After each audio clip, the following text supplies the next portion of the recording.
Hanaki! Did you know that our souls are connected by fate? What do you know? I'm Yuno Hanaki from production Kawaii's Hanamizuki. Good afternoon! Been a while since I streamed from this time slot, huh? Hi! Welcome, welcome. Thank you to those of you who could make it. I'm sorry I had to change it. I totally blanked on the fact that I have an event today. I have a thing I have to be in attendance for at my usual stream time. Totally blanked on it. So I decided to do this stream earlier instead of, like, rescheduling it or whatever. So welcome back to the afternoon time slot for those of you who missed it, I guess. Welcome! Hope you guys have had a good day so far. Mine's been pretty alright. Working on some cool things. Getting really excited about some stuff. It's gonna be very hard to keep things a secret, but I will keep them a secret for now. Really exciting, though. So! Oh boy. We are on to the first, like, analysis. This is technically both a YuNovels and a YuNotebook. As you can tell, I am on the YuNotebook screen. So this is technically both a YuNovels and a YuNotebook because I am analyzing specifically Amnesia Memories, which is in itself its own, like, game. But this is technically under the YuNovels category because it's still about, like, otome and visual novels. So it's a little bit of both. I was not expecting the meet and greet. Oh, yes! For those of you who are not on Twitter, let me find you the tweet. Or maybe I'll just link you the actual page to where you can buy tickets. But, yeah, Production Kawaii is having another series of meet and greets for the summer. Summer-themed meet and greets. Pretty much all of the talents have, like, different... Oh, why do links from Twitter always turn out weird looking? All of the talents have, Zoom meet and greets, and then some of them also have VR chat meet and greets. I only have a Zoom one, because I don't have a VR chat model.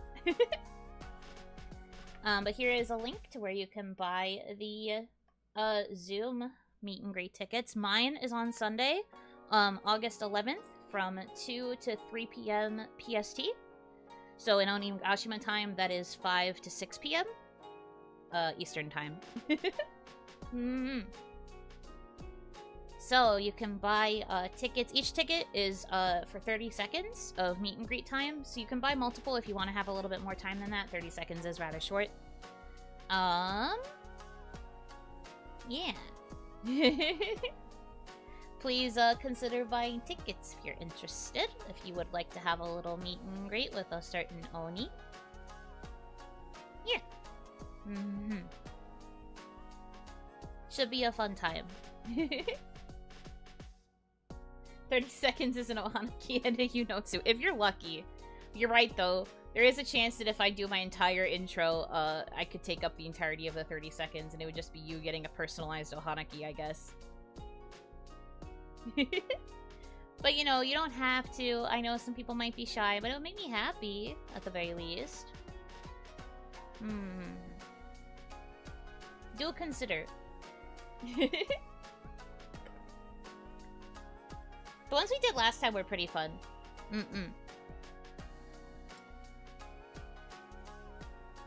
Although I think I told this story before, but someone ended up, like, throwing beans at me, which was a bit silly. Maybe don't throw beans at me. Maybe don't use the valuable meet and greet time to throw beans at your monitor. But I guess I can't really stop you if that's how you want to use your time.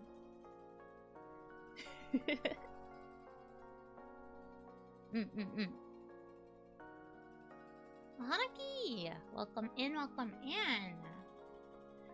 So also I apologize, this slideshow is a little bit, bare bones today because, I focused more on getting the information on the slides than I did on making them look good. So this is gonna be a pretty plain looking slideshow. I'm not very good at making slideshows look attractive anyway. So it is what it is. The goal is just to get the information across, and we are going to be ditching the slideshow at a certain point in the stream. because I'm going to be talking about more spoiler-centric information about the game. And I didn't want to keep too much of the spoilers, like, on screen in case some people wanted to avoid the major spoilers and just wanted to, like, leave after a certain point. So, like, the slides are a little bit, plain. I won't be talking too much about spoilers on them. The more spoiler talk will be after the slideshow. I hope that makes sense. Also, I hope you did your homework and you watched the last YuNovels that we did where we took a look at the Amnesia love interests and kind of decided things about them based on appearance. I hope you re-looked at that information. I can pull the document up as well, and we can talk about what you guys kind of got right and what you didn't. But, I'm gonna be talking specifically about the game versions in the slideshow, and then, like, maybe afterwards we can start making comparisons about what you guys got right and what you didn't. But I hope you did a little bit of homework, maybe. Just a little bit, maybe.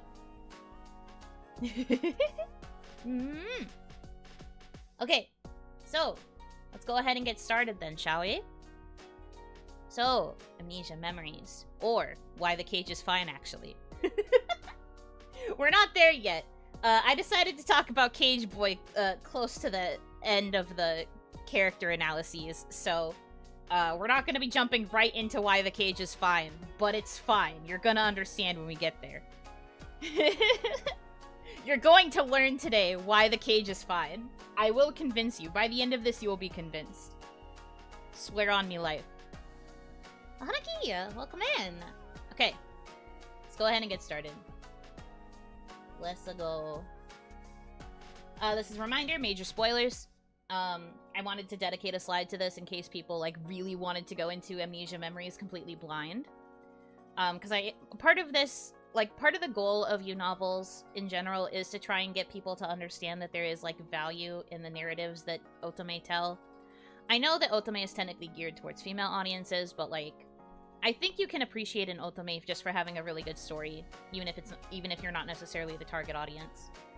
Kind of like how a lot of girls can understand games that aren't aimed towards them either, like visual novels that, like, focus on having a male protag with female love interests. Basically, visual novels should be for anybody, and I feel like there's a little bit of a preconceived notion that otome games are strictly for women and nobody else, but, like, if you like a good story, I think you'll like an otome. It just kind of depends on the vibes. Anyway, Amnesia is one of those otome that's, like, I feel like it has an interesting enough overarching plot that you can kind of, like the otome stuff is kind of like a side dish. Like, the main course of Amnesia's storyline, I feel, is pretty good and worthy of following, even if you are not particularly into otome. Alright. Let's do this thing. It's gonna sound crazy, but, like, I feel like most visual novel plots can sometimes get a little bit crazy. So here's the basic synopsis of Amnesia Memories. So, our heroine does not have a canon name. She is from the branch of otome heroines that is intended to almost entirely be self-insert, so she does not have a canon name. Even in the anime that is based off of the visual novel, she is never given a name. They just do not name her at all. They just refer to her in very vague terms, doesn't have a name. Has a voice actress, doesn't have a name. So we're gonna be calling her heroine throughout this because she just doesn't have a name. I named my heroine Erise, if anybody cared. Like, I made up a name for her because I felt bad that she didn't have one. And when I play otome games, I tend to usually name the heroine her canon name. So, I just named her Erise. What do the other characters call her? You? Her? That girl? But yeah, it's like...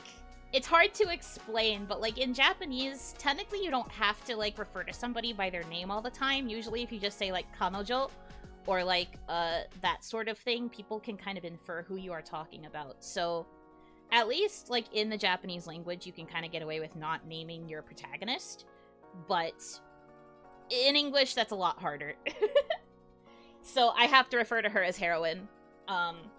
That's what I'm going to be using for the sake of the presentation, but I named mine Erise, if anybody was curious about that. Someone calls her Ojo too? Not really, actually. Not that I can think of. If they do, it's kind of as a joke. Anyway, let me get onto the slide. I don't think anybody actually calls her Ojo. At least not, like, consistently. Maybe, like, occasionally. But not, like, a consistent, this is how I refer to you always. Okay, so. Heroine is a first-year university student, and she's studying psychology. Basically, you get no other context for how this happens, but literally the beginning of the game, like the opening scenes, you meet this funny little gremlin creature named Orion. And basically, it's implied that there's a very strange incident where Orion kind of crashes into the heroine and gets fused, like, with her soul and, like, with her brain. And because he is an entire independent existence from her, in order for him to exist as, like, a separate entity, he takes up a lot of, like, mental bandwidth, I guess is what we'll call it. And so he erases her entire personality and all of her memories besides her name. In order for him to, like, survive, he is, like, tied to her existence, and that means that he has to erase a lot of aspects of her identity in order to, like, be present still. The only way to kind of, like, separate them is to get her memories back and, like, naturally jog her memory. He cannot bring the memories back for her. He basically says that the only way for this to, like, work to, like, really separate them... Well, they discover this in the routes, too, but he has to be kind of forced out by her getting, like, forcibly re-exposed to her memories.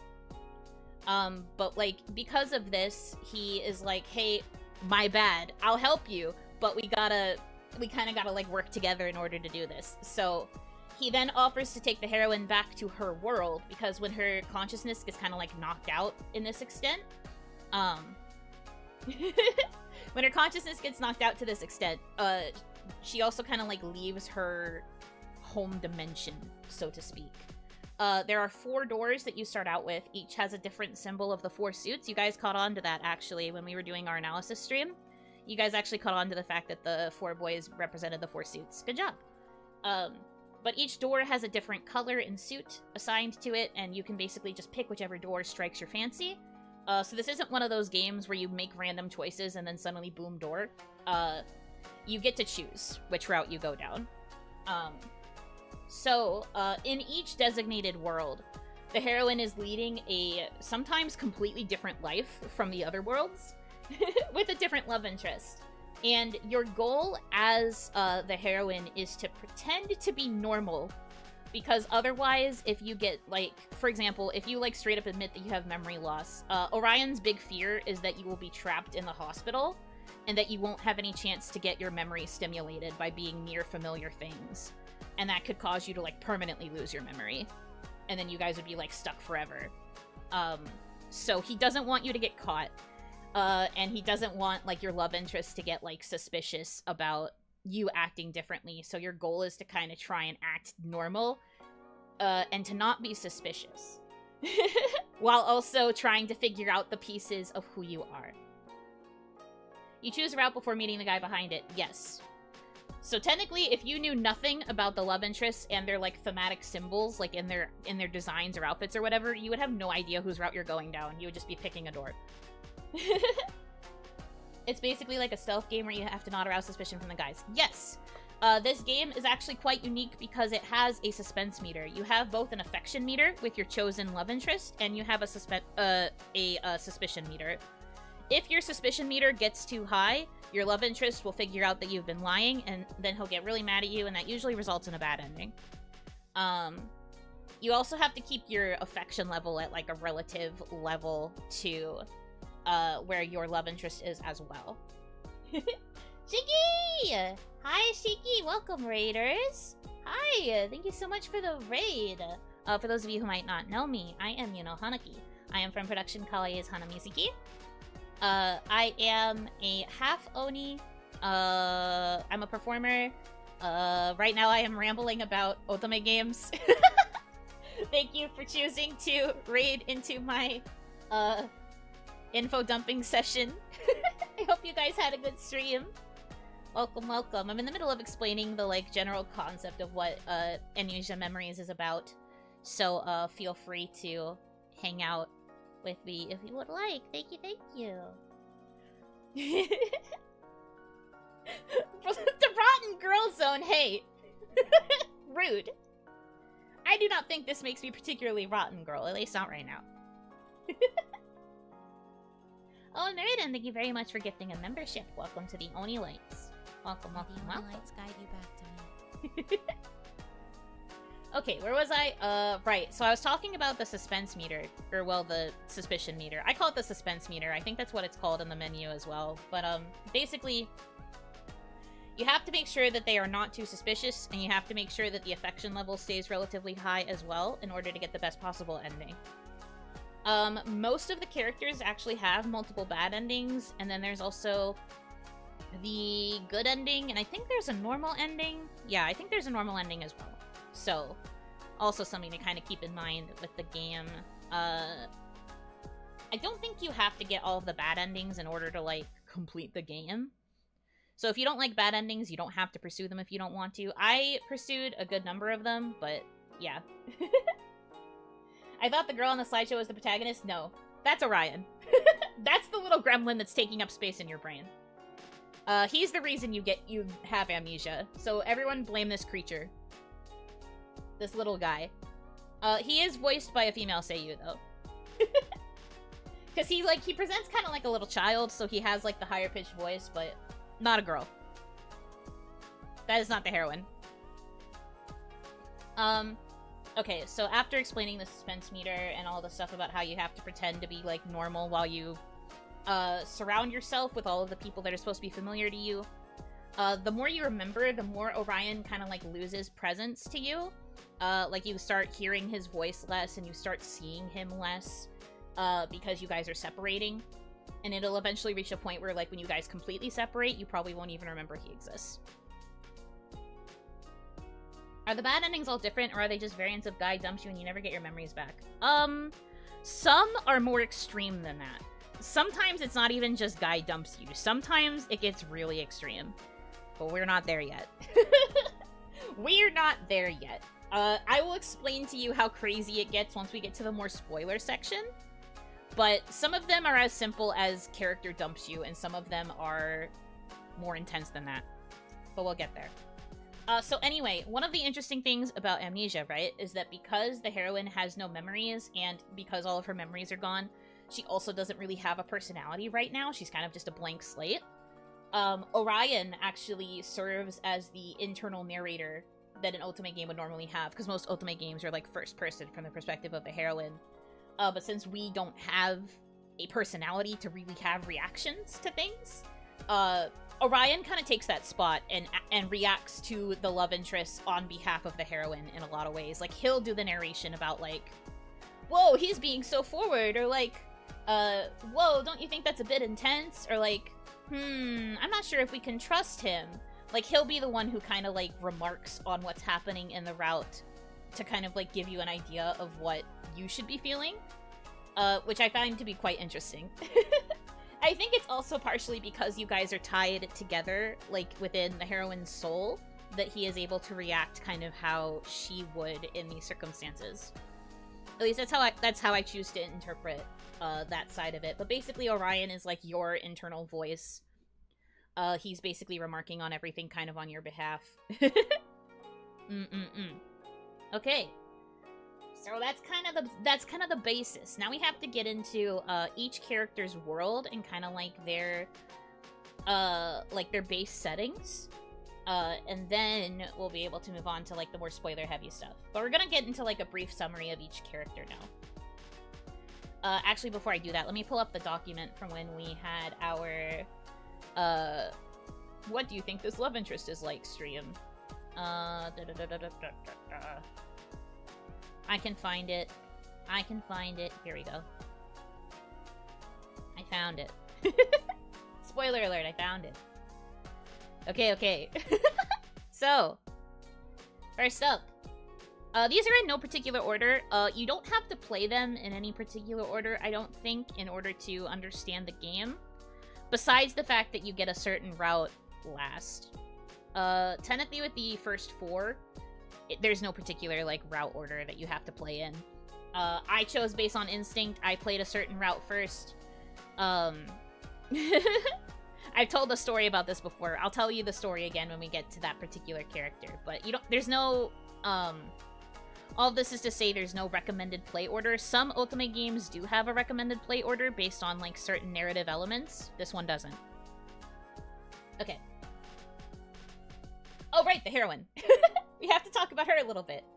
This is where I make fun of the fact that she doesn't have an official name. Even in the anime, it's so funny that they just didn't even bother to give her one. They just call her, like, I think literally in the credits, despite the fact that she has a voice in the anime, they just call her, like, Shujinko. Like, she's literally just heroine. She's nothing. So when it comes to the heroine, her personality, her hobbies, and her interests will somewhat vary between routes. In some routes, she's interested in certain things compared to other routes where she doesn't necessarily have that same interest.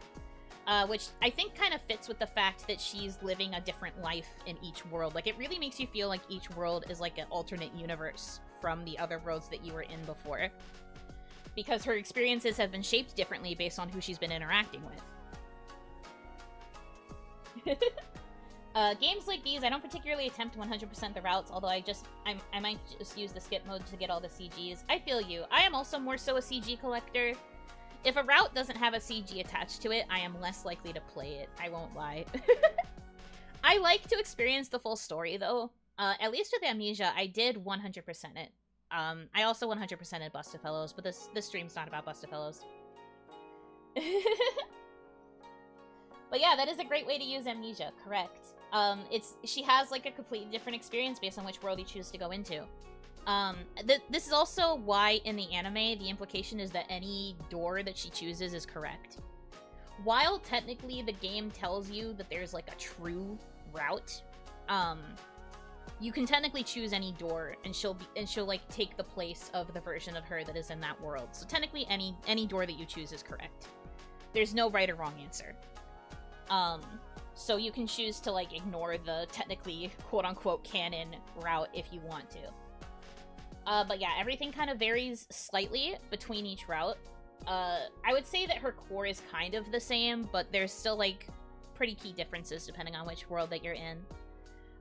Some of the things that are pretty commonplace are the fact that she is a first-year university student. Like I said at the beginning, she is studying psychology, which is pretty funny considering her brain gets rewired because of the amnesia. So it's very interesting that a psych student ends up having to deal with something as intense as magic-induced amnesia. Kind of weird. And then the other thing is that she works part-time at a Taisho-era themed maid cafe called Meido no Hitsuji, or maid's sheep? Sheep's maid? Something like that. So those are, like, the core aspects of her character, is that she's a psych major in her first year, and that she works part-time at this maid cafe. This is how she makes her money. The main plot takes place during her 1-month summer break. I believe the entirety of the game takes place over the month of August. So, like, everything is related to, like, trying to get her memory back in order within that month, because that's when she has the most free time and isn't constrained by, like, university. In some cases, Orion actually complains about this, because he's like, the fact that you don't have classes right now is so annoying, because if we could get you back into your classes, you'd probably get your memory back a lot faster. But the story basically takes place over the course of specifically only August. She lives alone, which is another thing that Orion kind of curses, because she doesn't have, like, family to rely on. In some routes, both of her parents are traveling, and so they are out of reach. In other routes, there's, like, a divorce going on, so she's not really close to her parents in certain cases, and things like that. Unfortunately, because of the memory loss wiping out her personality as well as her memories, she's a pretty blank slate. Admittedly, the heroine doesn't really have much to do in Amnesia. Things just kind of happen to her most of the time. She just kind of, like, reacts to things. And even then, she doesn't even fully react. It's usually Orion who reacts on her behalf. Things just happen to and around her. Which is a little bit, disappointing. Do we know how old she is, or just college-aged? I believe they do say that she is 19. I think is her confirmed age. Like 19-ish. And then, yeah, I think she's 19. Because she's a first year. I mean, she doesn't have a canonical birthday, so I don't know for sure, but I'm pretty sure... I think they say that she's, like, 19. She's, like, an adult. Young adult, but an adult nonetheless.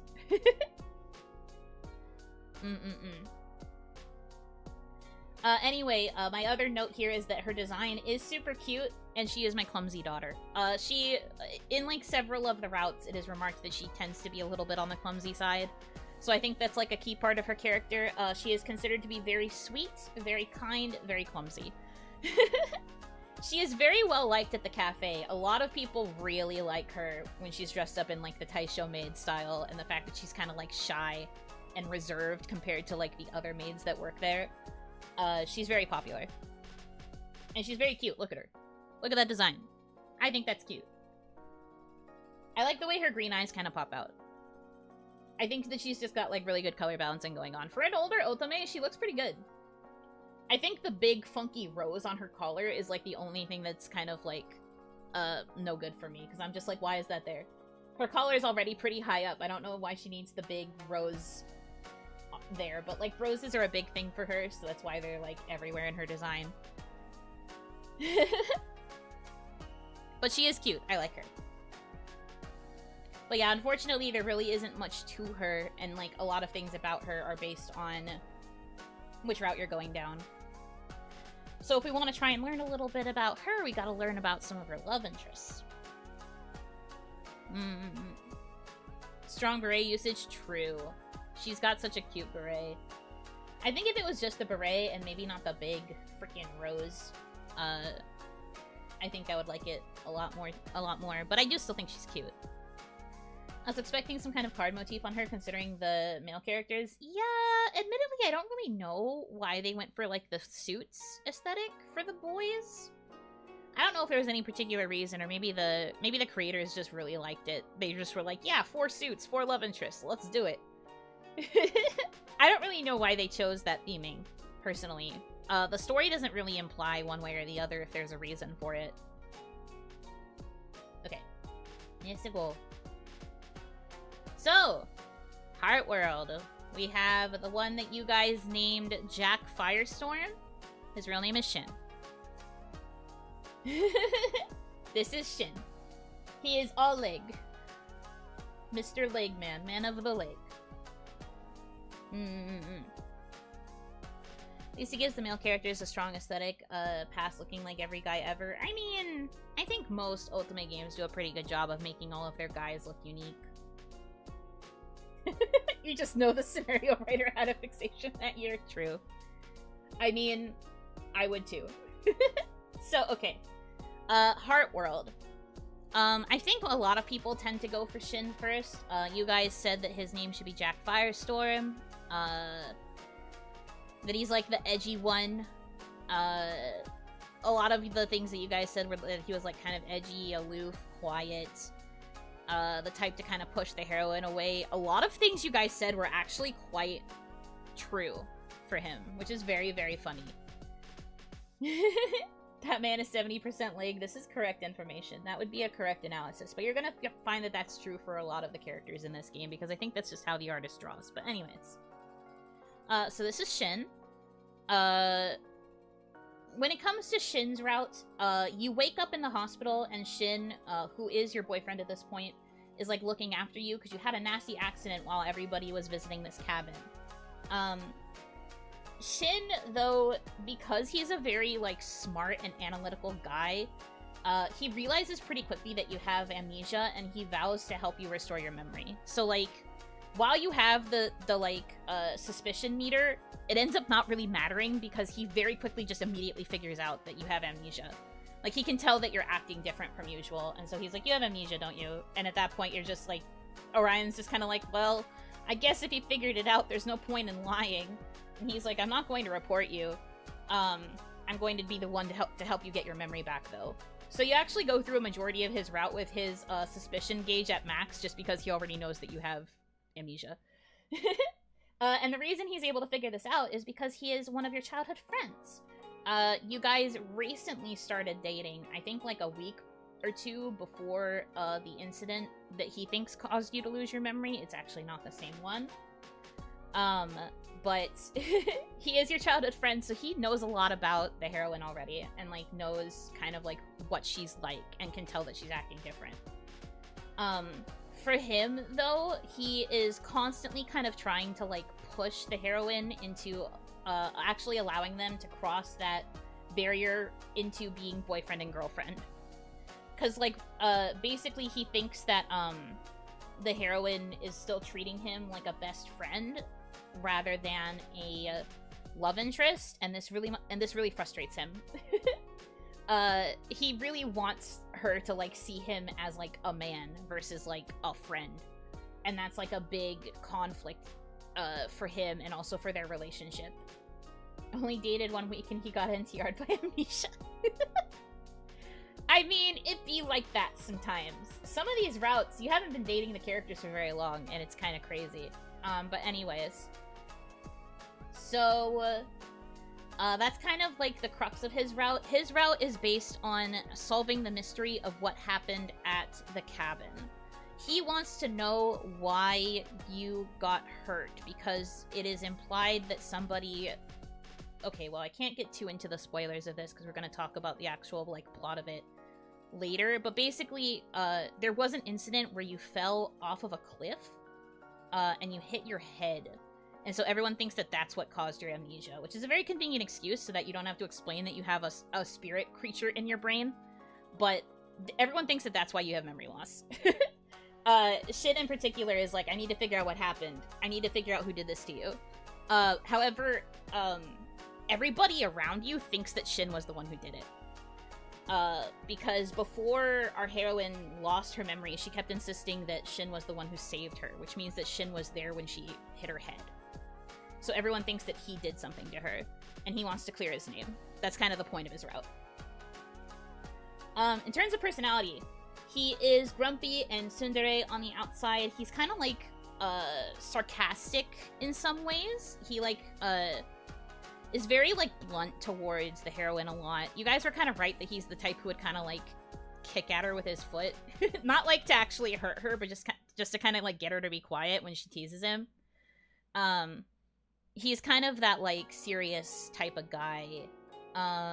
But he does have a soft spot on the inside. You guys called it on the fact that he has a soft spot for sweets and for animals.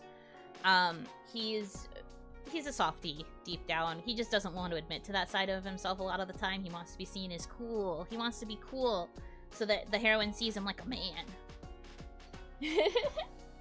He's very blunt and honest. He will not hold back his punches with the heroine usually. He does not like to keep things from her if he can help it. He will do it for her safety, but in an ideal world, he would be super honest with her all the time. And he can be just kind of blunt towards her in general. Like, if he thinks that she's being stupid, he will call her stupid. He's also very smart and analytical. He has very high grades. Sometimes, at least when the heroine, like, remembers this aspect of him, like, he is usually helping her with her homework even though he's younger. Because he's very smart. He's really good at analyzing situations. He figures out almost instantly what happened at the cabin, but is just kind of like waiting to get confirmation. He's waiting for all of the pieces to actually fall into place because he like wants to really make sure that he's right. He's mostly just looking for confirmation. Okay. So he's also the youngest love interest. You guys called that when you were estimating his age. You guys said he was like 17. I think he's technically like 18. Because like ages are a bit different for different high school years in Japan. But you basically got it right, 17, 18. He is a third year in high school. Every other love interest is either in college or already out of college. He's the only one that's in high school. He's like in his like exam phase because he wants to get into college. Specifically, he wants to enter the same university as the heroine. And he has to get like really good grades for that. And then of course, the majority of his route focuses on figuring out what happened at the cabin to cause the heroine to get her head injury and lose her memories.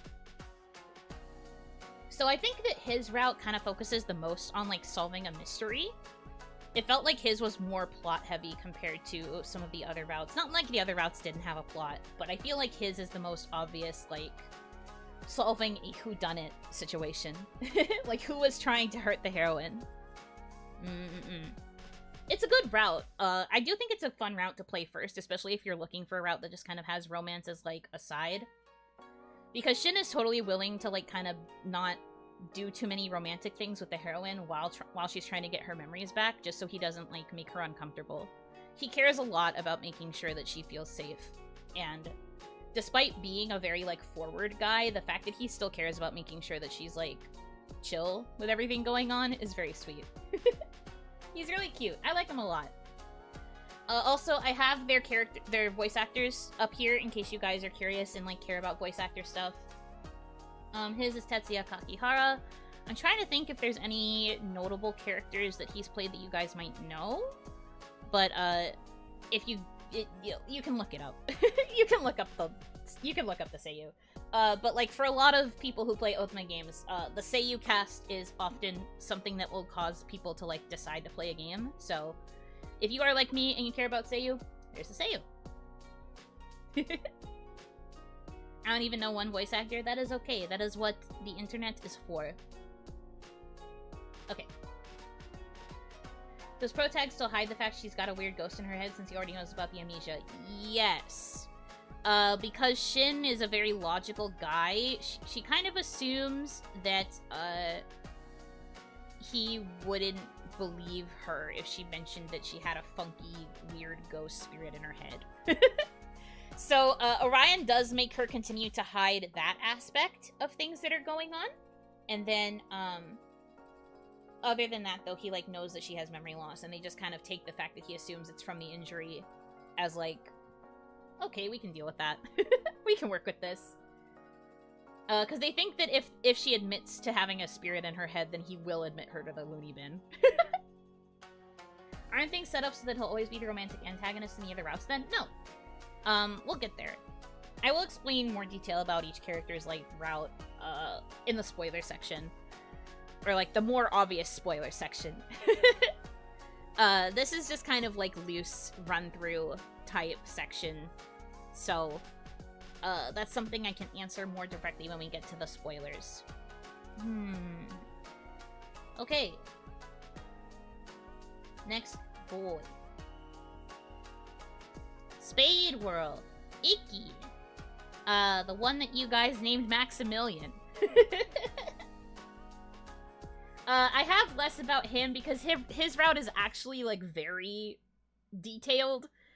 So I had to be a little bit more brief with describing things about him because pretty much anything else I tried to say about him would be a route spoiler. So, it'd be like that. So Ikki is considered the quote-unquote playboy route. He calls the heroine, like, not long after she wakes up from her memory loss and, like, wakes up in this version of the world, to, like, pick her up and take her on a date.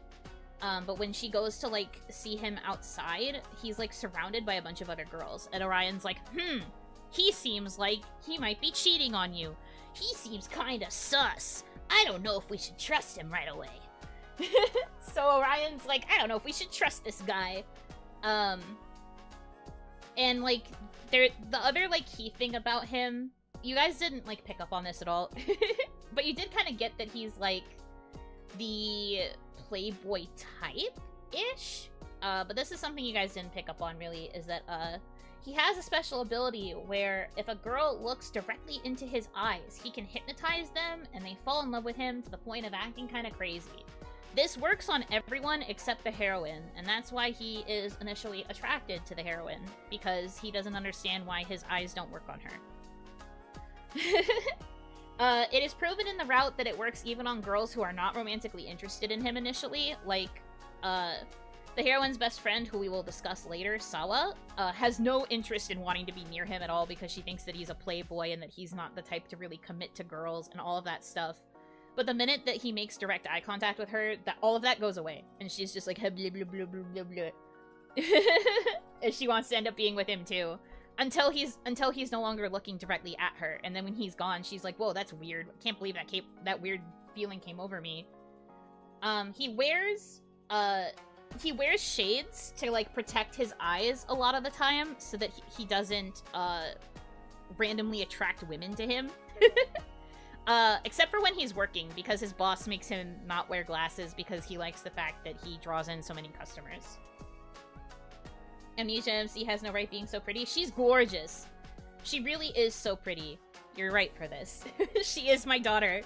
I like her so much. Anyway, hi Kaya. Hi. It's temporary, that's a lot less terrifying. Well, it's implied that the longer you're exposed to his eye contact, the less temporary it is. The more you look at him, the more you would be affected by it, I guess. At least that's what the implication is. What is this dude's work? In his route, he works at the same cafe that the heroine does. A lot of the time, the characters will be working in the same place that she is, or will have worked there previously. In the case of Shin and one of the other characters, in their routes, they worked there previously, but do not work there now. In Ikki's case, you are working directly alongside him, and that's where you guys met. And then in one of the other characters' cases, he also just doesn't work there usually, but there's, like, alternate universes where he does.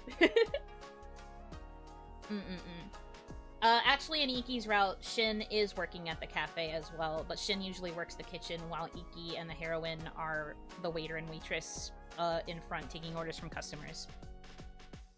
Fun fact. So, Shin's actually present in this route, too. Although they kind of act like the heroine and Shin are not childhood friends in this route. Ikki's route is very interesting, because I feel like a lot of the character dynamics are, like, drastically different, once we're in Ikki's world. Like, some things are just, like, weirdly different. I'll get there when we talk about some of the other characters, but Ikki's world is quite unique in that way. So he is in grad school at another university. He doesn't go to the same university as the heroine. He goes to a different one. He is a business major. He's studying business. He wants to become a businessman. I think he's specifically studying economics, but he's, like, business major. He's actually a very smart guy. A lot of people tend to think that he's a bit too flighty, but he's actually very intelligent. And that's pretty much all I can give you guys about him without spoiling some things about other characters and other routes. Actually, I think for Maximilian, yeah, you guys said that he was studying finance. You said he was studying finance, so you actually kind of nailed that part. I believe he's 22. Yeah, he's like in his early 20s, but he's, like, in grad school. He's very smart. Very smart guy. He's also very cool. He is voiced by Kisho Taniyama. I don't know... I'm trying to think of some roles you guys might know him from again, but, like, it's hard to pull roles out of my head because a lot of the roles I know are from other otome media. So I can't really help you. Although, actually, if you guys were with me when I was first doing my watch-alongs of Show by Rock, Kisho Taniyama is the voice of Crow from Show by Rock, the hedgehog boy. So you might recognize him from that if you were watching Show by Rock with me when we watched it, because we watched both seasons. Anyways. Gambling addict. Yeah, you guys thought that he, like, worked in a casino and that he was a gambling addict. All of that is not true. He is just not that kind of guy. Those are things that you got, like, completely wrong. Besides the fact that you said that he was studying finance, and that he's a little bit of a narcissist, most of the things you said were kind of incorrect. Although you did say that he walks around with an entourage, which is very funny because he is surrounded by other women. Which is technically an entourage. Anyway. So that's, Ikki. That's Ikki. Now we are on to Clover. Which is Kent's world. Oh, I forgot to change this part. He's actually not the oldest love interest. That part is incorrect. That role actually goes to... Oh wait, no, yes he is. Sorry, my bad. I thought I messed it up. I did not mess it up. Never mind. Never mind, just kidding. So actually, when it came to analyzing Kent, you guys were almost completely right on the money with, like, everything that you said. You guys called him Justin. You put him at an age slightly younger than he actually is. But you guys were right in that he has really good grades and that he's also the MC's tutor. You actually got that part right, and that shocked me. I tried so hard to act cool during that part of that stream because I was like, whoa. How did you get it? So good. He knows about all kinds of things. You got pretty much everything right about him. It's insane. Absolutely absurd. But anyhow. So he attends the same university as Ikki. He is a grad student studying mathematics. He is a math major. He is the nerdiest nerd to have ever nerded. This is King Nerd Supreme. So one of the funny things about him and Ikki is that they are rivals. Kent will randomly kind of, like, show up in front of Ikki like a supervillain and like, bestow upon him a math puzzle.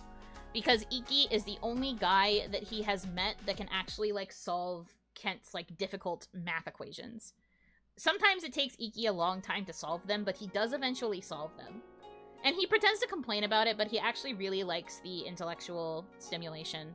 Anyway, they're weird. I love them, but they're weird. Their dynamic together is so funny. But anyways, they have this, like, kind of weird Chuny dynamic where Kent is like, you will never be able to solve my math puzzle, and Ikki's just like, I'm going to best you! I'm going to defeat you at your evil mathematical games! And the heroine's just over there like, okay, this is happening now. But he's a grad student studying math. He is the oldest love interest at about 25.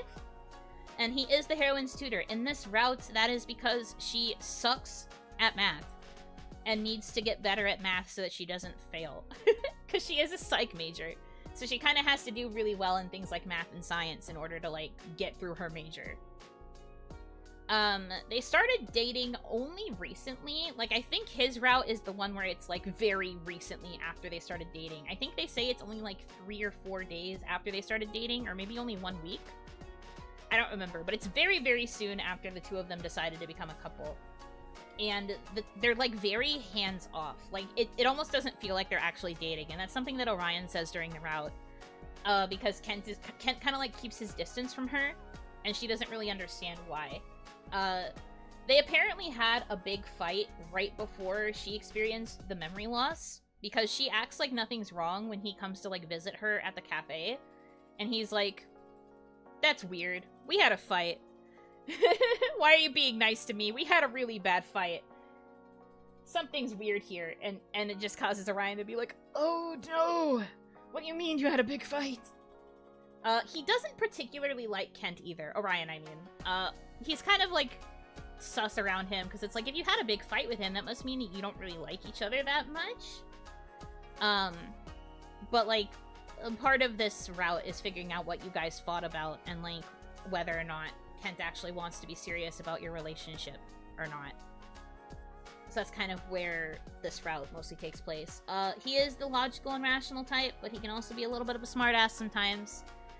He is the type to be like, actually, and correct you on, like, literally every little pedantic thing. He loves being pedantic.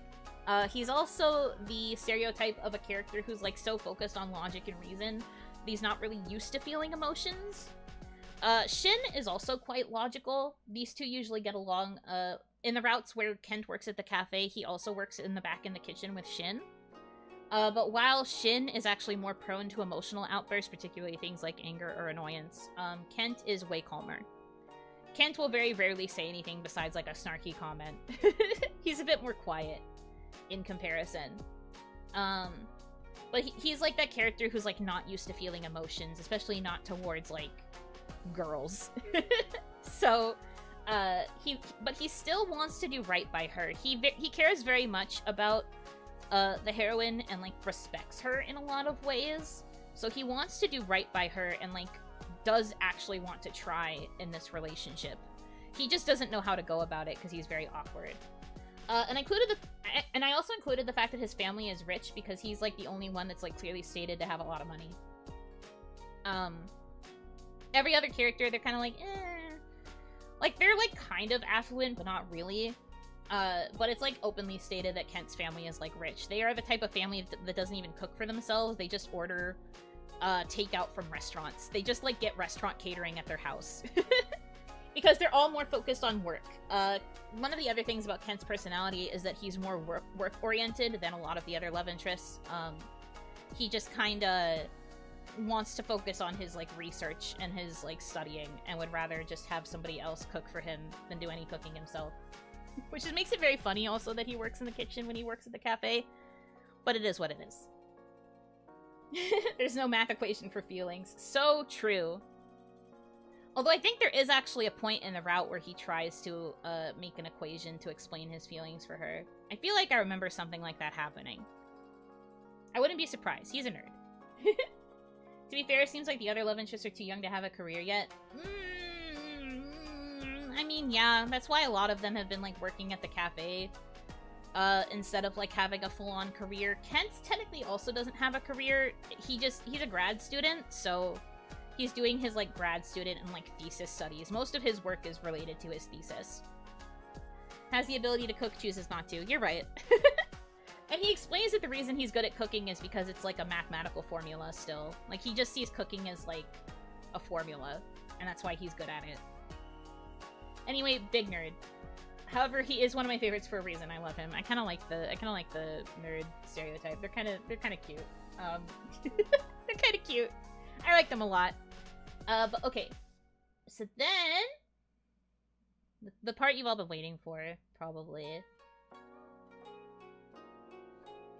Oops. Diamond World. Toma. Satoshi Hino. So he is actually the heroine's other childhood friend. He is a year older than her. Or well, I think he might be 1 or 2 years older than her. I don't entirely remember the age difference, but he is older than her. He goes to the same university. And he's studying law. He is studying, like, law. I don't remember if there's a specification for what kind of law. I think it might be criminal law, but law. This is the one that you guys said, this is the one you named Tyler. And I think you got several things about him right, like the fact that he's kind of the most free-spirited, but there's other things that are, like, wrong about him. Okay. But yes, this is Cage Boy. But anyway, childhood friend. He kind of has this, like, carefree and easygoing personality, but he also is very much a doting big brother type. He's kind of like the mom friend, despite having a more chill personality. He's very sweet towards the heroine, and he's a bit stricter towards Shin in comparison. He definitely favors the heroine when it comes to their trio of friendship. He has this internal conflict over wanting to be the perfect brother, but also wanting to be romantic with the heroine. It's a very weird dynamic that they try to mess with him, where, like, he values the fact that she sees him as a big brother, but then also is like, stop seeing me like a big brother, I want you to see me like a man. Kind of similar to Shin. They're, like, parallels in that way. They both want to, like, move past the initial impressions that heroine has of them so that she can see them for who they really are. He and Shin are directly rivals in this route, because in their childhood, both of them wanted to marry the heroine. And also, in general, Shin doesn't really want to be babied, while Toma still sees him as the same crybaby he was when they were little. Toma was kind of the, like, responsible, like, older friend in their friend group, even when they were kids, because Shin was a bit of a crybaby. Shin felt the need to, like, toughen up and act cooler when he wanted the heroine to, like, recognize him as a man. And, like, at first, Toma kind of wrote himself out of the narrative, but, he quickly realized that he didn't want to be on the sidelines. Most of his route involves how he wants to protect the heroine from danger, because, in this route specifically, she's in a lot of danger for a very specific reason that is spoiler-related, so I can't talk about it here. But I am going to spoil a slight aspect of the route because I made a funny meme. Because, yes, he is the one who locks heroine in a cage. But hear me out.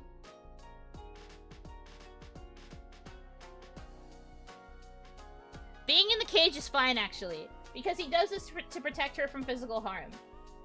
And even though he's showing his love in an unconventional manner, he still loves her, okay? Anyway, this is me in a pet carrier. This is me in a pet carrier because it's fine, actually. I will enter the cage. Why are you in the cage? Because it's fine. Yeah, alright. We're gonna get there, okay? You're gonna understand. But this is the basic rundown of why being in the cage is fine. What the hell? Don't look at me! We're gonna get there, okay? But it's spoilers, so I can't talk about it fully just yet. We have several outlines for this. I'm fine! I'm normal! You guys will understand. But I wanted to show you the meme first. It's very funny. Anyways. Then lastly, we have the Joker world. This world does not unlock until you get the good ending for all the other boys. So, better get good at getting those good endings, friends. So, Joker world, Ukyo. You guys named him Axel. And said that he was 30. He's actually not 30. He's 24.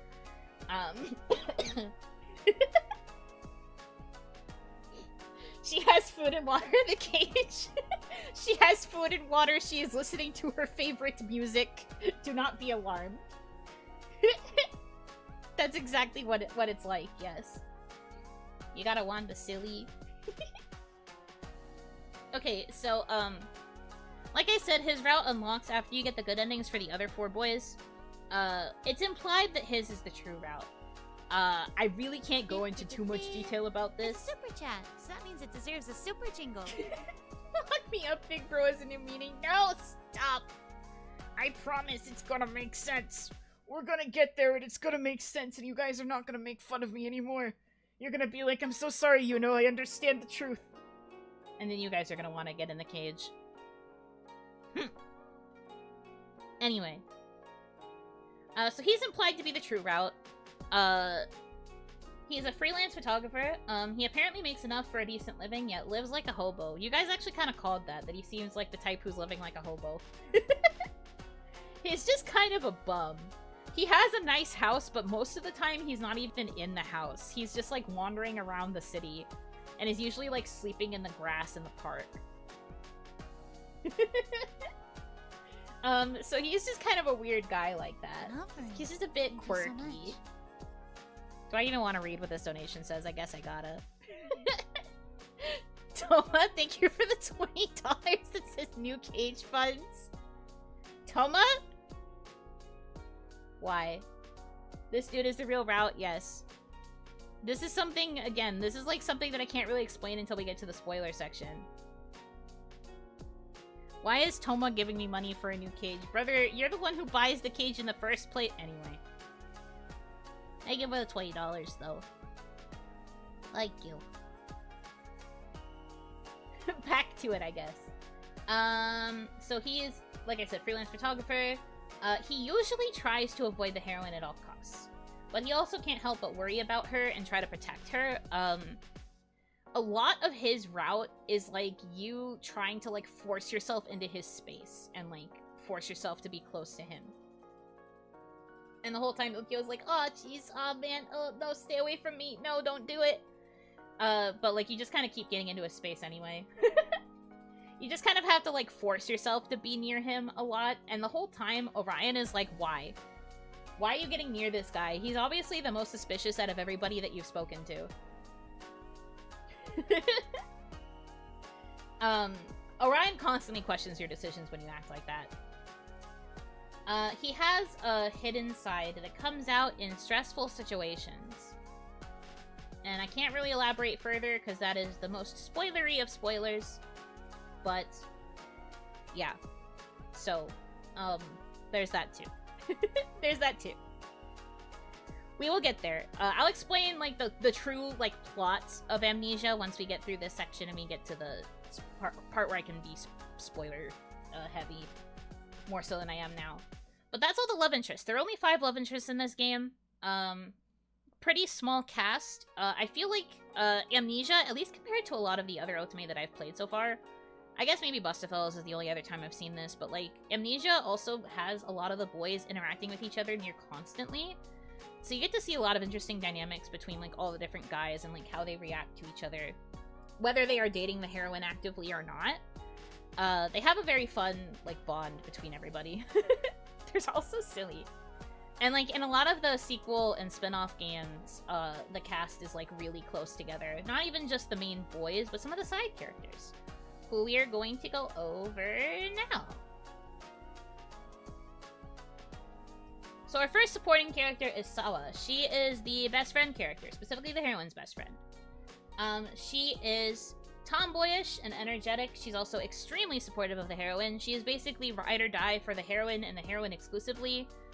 She thinks all these men ain't shit a lot of the time, and she's just like, I mean, I support you and I'm glad that you think that you have found love, but also why them? Like, she thinks they all kind of suck, and she's like constantly worried about the heroine's relationship with them, because she's like, why? I mean, I love you and I support you, but also why? If we guessed her, it would have been fun too. I didn't want to add her because, like, I didn't want to make you guys think she was a love interest, because she's not. There is, like, no situation in which you can choose to pursue Sawa, which honestly makes me kind of sad, because Sawa's really cute. But anyway. Sometimes she works at Meido no Hitsuji with the heroine, except in Ikki's route. Like, in Ikki's route, she weirdly does not work there. At least compared to every other route where she does. She just does not work there in Ikki's route. Like I said, Ikki's route is kind of the most weird when it comes to everybody's character placements, because there's some things that are just drastically different. She plays the Tsukomi to Mine, who is one of the other girls, who is the Boket in a lot of ways. They kind of, like, banter with each other a lot. Once you get to know Mine, she and Sawa are, like, constantly, like, both kind of, like, tag-teaming the heroine to, like, get her to spill information and, like, spill the tea, as it were, to find out about how things are going in her romantic life. But I feel like Sawa is a little bit more the straight man in that situation, while Mine will kind of be, like, the one to kind of, like, instigate and push a little bit more often. She's also less boy crazy than Mine, but she still wants to find a boyfriend someday, and she sometimes gets jealous of heroines' relationships. Particularly, it is implied in Shin's route that Sawa has feelings for Shin, which is very interesting. That's like the one time, I think, where Sawa has like a romantic interest in one of the love interests, besides when she gets charmed by Ikki. But because that quickly wears off, that doesn't really count. But the one time it's implied she might have romantic feelings for somebody, it's because she has feelings for Shin in Shin's route.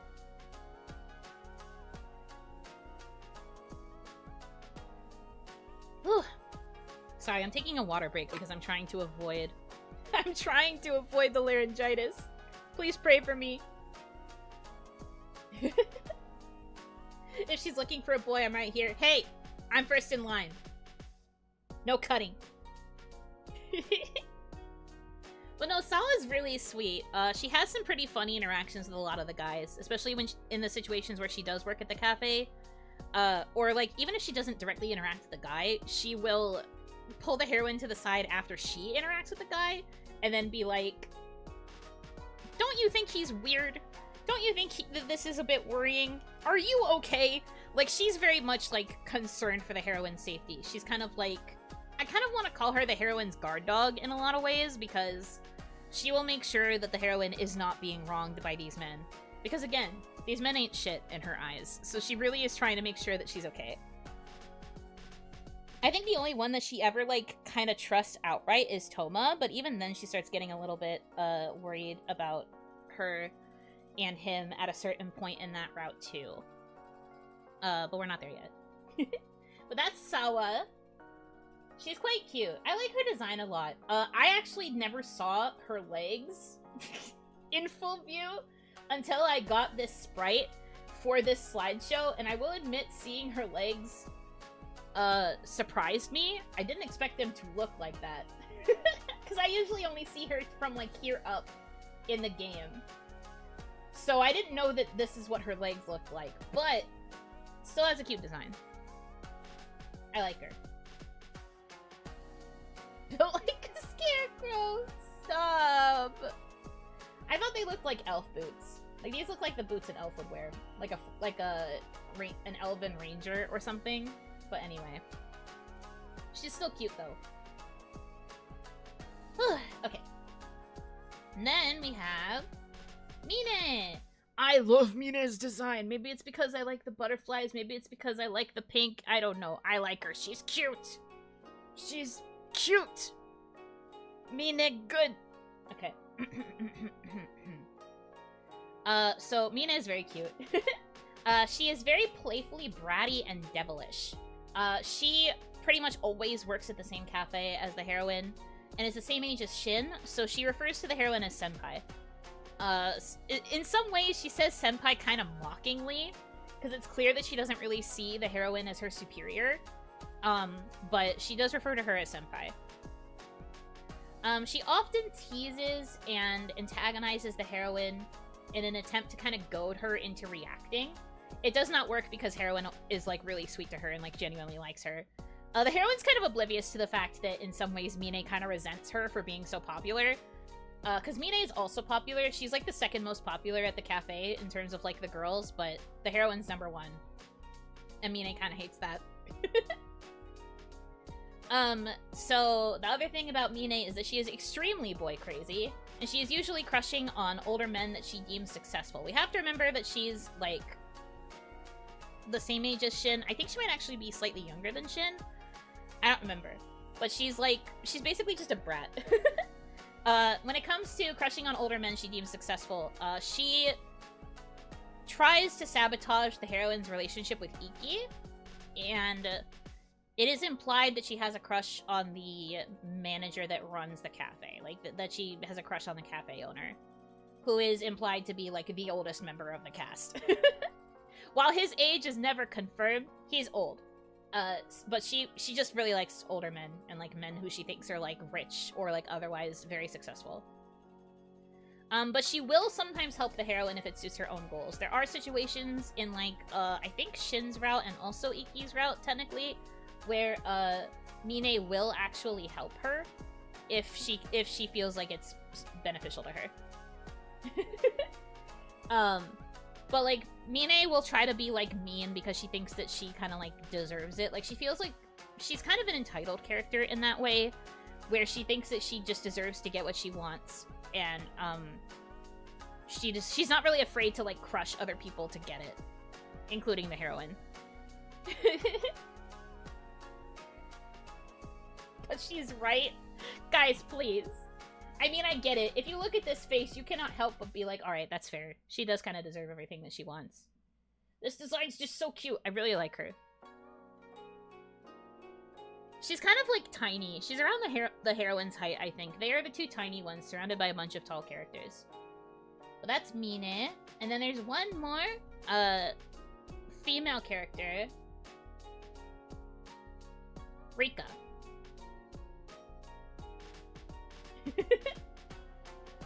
So, this is Rika. She looks like a villain, doesn't she? Like, she just screams villain. Like, if you think about the archetype of a evil villainess in an Otome game, that's Rika. Like, this is, like, the only example I can think of when it comes to Otome games with, like, villainesses. Because Rika is straight up a villain. In a lot of ways. In most routes, she's very villainous, but, like, you find out through the experiences of these routes that she's not entirely evil, but she's pretty bad. She's pretty bad. She has to do some redemption work in order to come back from what she does. Beatrice called she needs her cousin back. But no, she's pretty villainous in a lot of ways. So I think this was kind of the blueprint for that evil villainous archetype of somebody who's, like, rich and, like, thinks that she's better than everybody else and is like, oh, like, she's just all of that. She is very much an Ojo-sama type. She is the president of Ikki's fan club. You know those girls I talked about, like, crowding around him at the beginning of his route? That's his fan club. You will learn more about them when we get to the spoilers. She plays a minor role besides the role that she plays in Ikki's route, obviously, and also Toma's route. She's obsessed with Ikki specifically, and doesn't care about pretty much anybody else in the cast. Well, once you kind of... I mean, spoilers, but, like, once you get to a point where you do befriend her and, like, learn more about her, she starts caring about the other girls in the cast. Particularly, she actually becomes very, like, possessive and protective of the heroine. But, like, she doesn't care about, like, any of the other men. She actually kind of, like, ignores or straight up hates the other men in the case of, like, Kent, because Kent is really close to Ikki.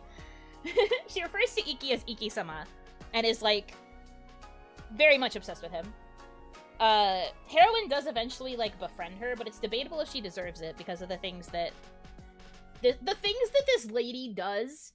When I explain them to you, you're gonna be like, how does the heroine forgive her for any of this? Because, like... Rika's wild. To put it lightly, Rika's kind of wild. But, she is very pretty, though. I think one of the things I can say for sure about the supporting characters, at least the ladies...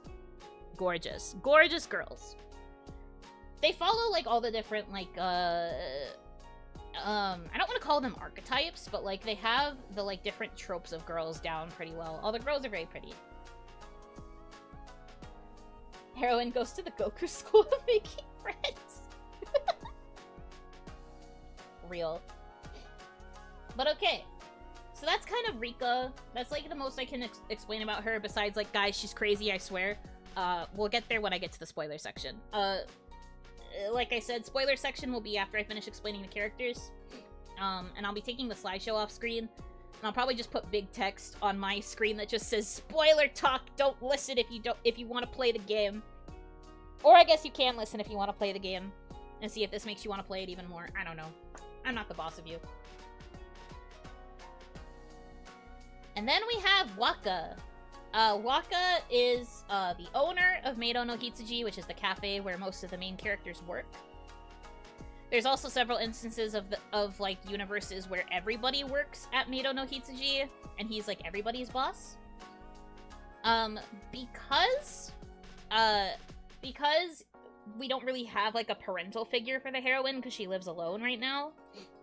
He's kind of like her guardian figure. He's like the oldest guy in the cast.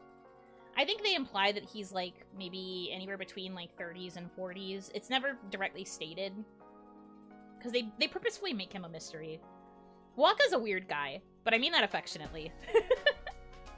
But he basically kind of serves as the guardian figure. He'll give her advice sometimes. One of the interesting things about him is that his personality varies drastically between each world. There are 5 different versions of him, basically. It's so interesting because they never really explain why it's like this. Like, why Waka in particular is so different in every route. But, like, each guy basically has a different version of Waka that they interact with. It's very interesting. In one of the sequel games to Amnesia, you get to learn a little more about all these different versions of him. And it's implied that he also has feelings for the heroine, canonically, but just doesn't wish to act on them. Like, he's fine just, like, watching over her and supporting her. Although I think, in one of those side games, it is implied that he might eventually decide to, pursue her if she ends up not pursuing anybody else. But, it's only implied, and you can't actually date him. You just know the scenario writer always wrote Waka last, so he had to fit the gaps left in the story? I suppose so. I'm not really sure. Like I said, I don't really know why he's so different between routes. I wonder if there is, like, a significance to him being that different, but it's just how it be. But yeah, he doesn't act on his feelings towards the heroine. Just kind of supports her, and like I said, very drastically different versions of him in each world. That I might talk about a little bit when I get to explaining each world proper. But that's Waka. And I think that's actually the last slide. Also, see you later. Or I guess probably see you next stream. Thank you for sticking around as long as you did. Have a good rest of your day. Alright. Do we have any questions so far? I can't answer questions that would be leading to spoilers, because we need to get to the spoiler room first. Or, like, the spoiler version of this screen. But I can answer, like, kind of basic, surface-level questions, if you guys have any. Otherwise, we'll just be jumping right into the spoilers soon. TM.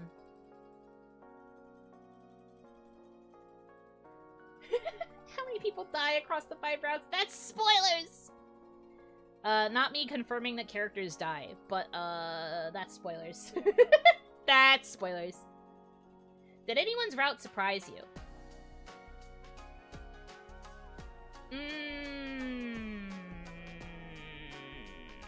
Ukyo's, I guess?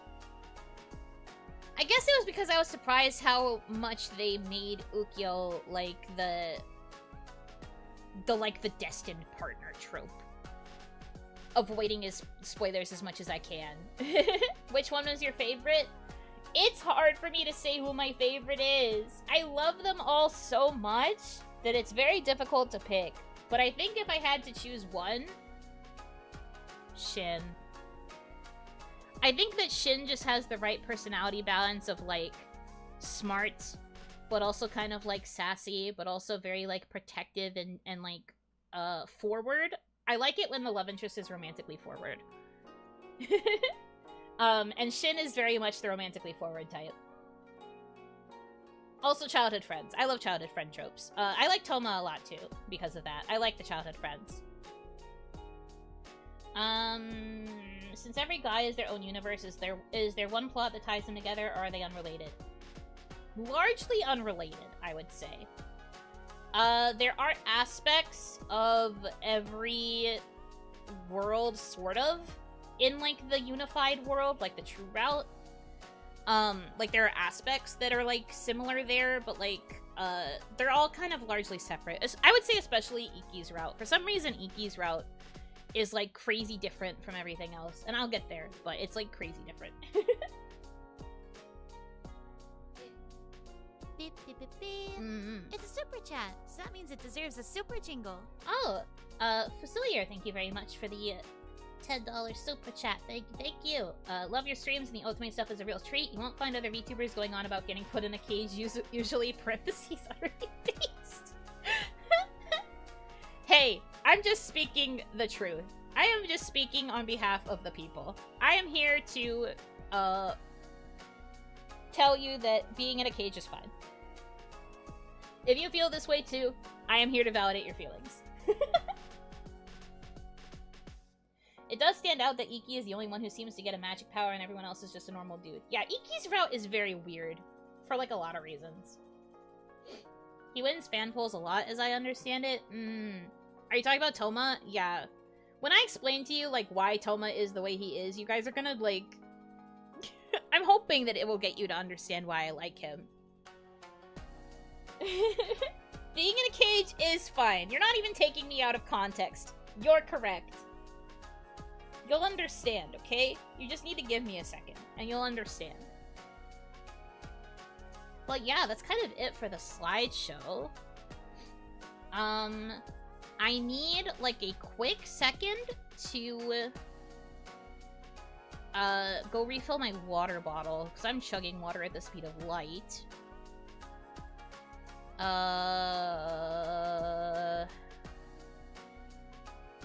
going to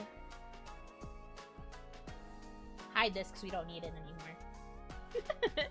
The meme potential here is unlimited. I have one fear. You guys are probably gonna make so many memes out of me. But anyway, I'm going to be right back and refill my water. I'm gonna put a BRB text on screen, and then when I come back, this is going to change into a spoiler warning. And anything from this point on for VOD watchers or for people who are going to be coming into the stream, it will be major, major plot spoilers. So if you don't want to listen, that's okay. But the warning is going to be on screen. So please understand that I did warn you. Let me set up this BRB text first, though.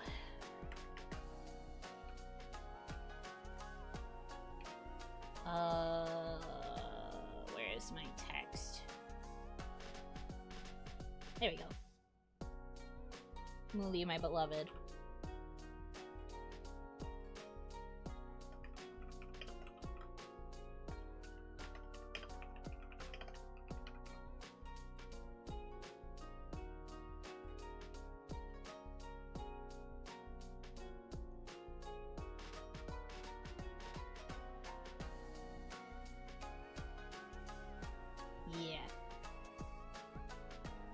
Can't believe Yuno is a spoiler. Yeah, you're getting spoilers for the Yuno Hanaki channel. Can you believe it? Okay. And then I will also close the slideshow because I don't need it anymore. Not the Suno? What do you mean? I think it's hilarious. I think it's funny. But I will be right back. I'm also going to have to be kind of quick-ish with this spoiler part, so I apologize if I don't respond to chat as much. An offering. Oh! Thank you so much. Brian Hitchner, thank you very much for the $49.68. Interesting amount of money. I'm surprised it's not a 69. $49.68, which would be... Oh, okay, never mind. It does add a... It does create a 69, just not where I expected it. Oh no, are we 1 cent short? What a shame. How dare you leave everybody on the edge? Nice, but off by 1 cent from the double nice. That's so crazy.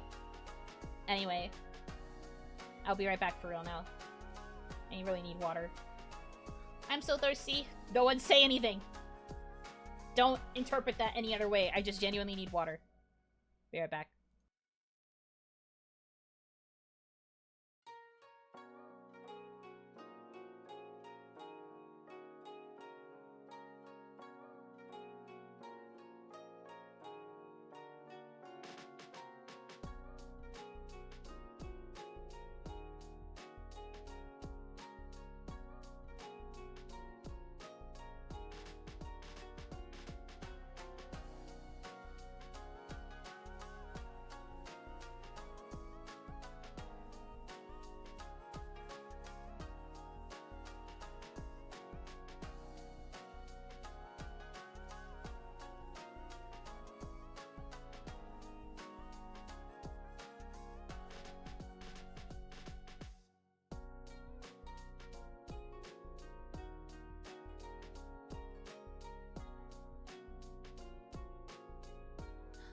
An offering. Thank you so much.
An offering. Thank you so much.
I'm going to spoil you everything face. True.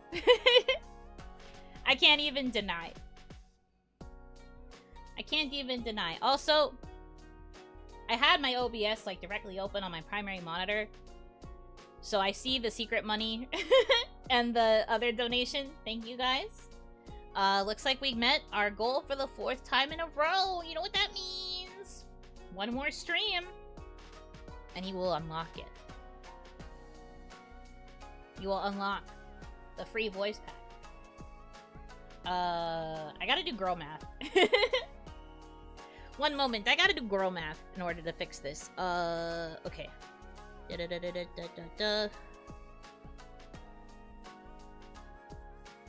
So, 69, 68 plus, 1501. This is what makes it a 69.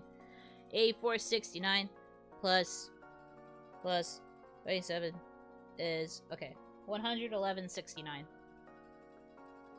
I did math! Let's go! 1, 1, 1. 6, 9.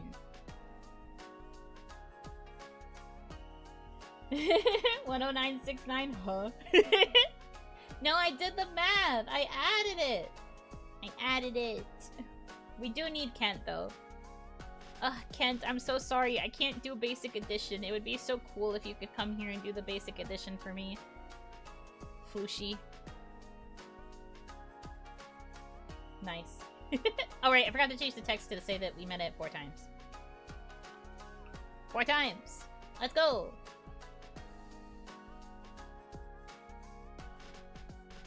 Also, in terms of, like, housekeeping, this is something I wanted to ask you guys, to see how you felt about it.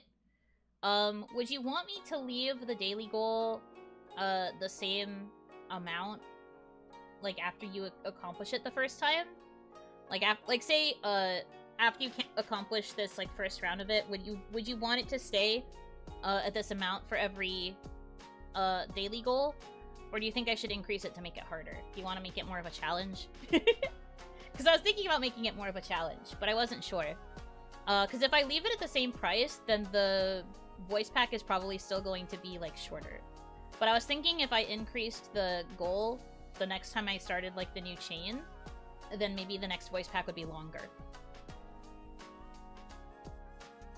What do you guys think? Would you want, like, a slightly longer voice pack in exchange for me increasing it next time? And then, like, if the combo breaks, it would go back to the 100. That's what I'm thinking. And then you would just work back up from there. But it's up to you. If you're okay with it just being a bunch of, like, free shorter ones, then we can just leave it at the 100. The 100. Was curious.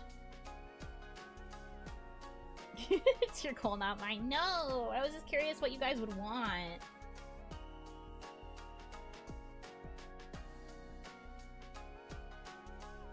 Doesn't matter too much to me, both sound good. I'll think it over some more. We will see what happens once we accomplish this one. I will consider it either way. Just next stream to go for 5 out of 5. Yeah! More variety with shorter ones sounds better. Ooh, okay, true. I can understand that perspective. I get that. More rules makes it harder to understand. Also true. Also true. Maybe I'll just leave it at the 100 then. Okay. Makes sense to me. Alright. So, what if we make this silly, right? If you guys didn't know anything about the routes, like if you didn't know anything about the boys and you just had to choose between the heart door, the diamond door, the spade door, the club door, and the joker door, which one would you guys choose? And we'll kind of go in order of, like, I guess, like, in order of the love interest that interests you the most. Because I don't necessarily have to explain them in the same order as I went over it in the slideshow. Diamonds are for life, diamond. You guys just want to know about Cage Boy.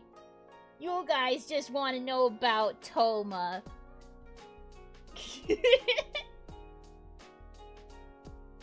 You guys just want to know about Toma. I see what you are. I know what you are. Alright, fair. Joker, because my own headcanon needs to be destroyed. I mean, fair. It looks like everybody's saying diamond, so I think we're gonna go diamond. Anyway, let me also change this text. Do you blame us? You goaded us the entire time? No, I didn't.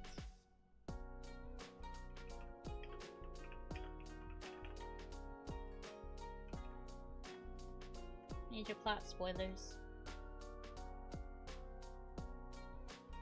I am spoiling the video game right now. If you don't want spoilers, don't be here. But okay, so Diamond. I guess we'll talk about Toma first. It's understandable. So I can't go into detail over everything that happens in his route, but basically, in like every other route, you wake up and you discover that you are his girlfriend. He like explains that you were he's another character I think who also very quickly finds out that you had amnesia. But he Can you make it 2 lines up and up the font even more? Okay. I will try. The thing is, it's like hard to make it fit if I make it too big. I guess I'd have to like make the outline thicker. Let me put on an outline.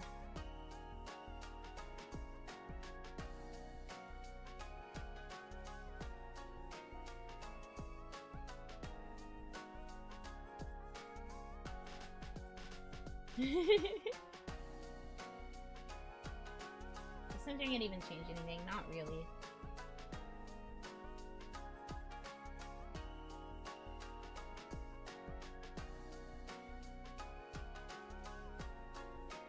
Yeah, there isn't really much I can do here. It's kind of just gotta do it like this.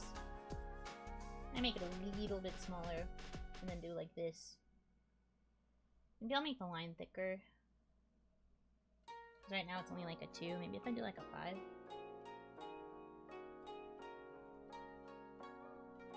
Yeah, sure. I don't want to spend too much time on this because I don't have a lot of time before I have to prep for my event, so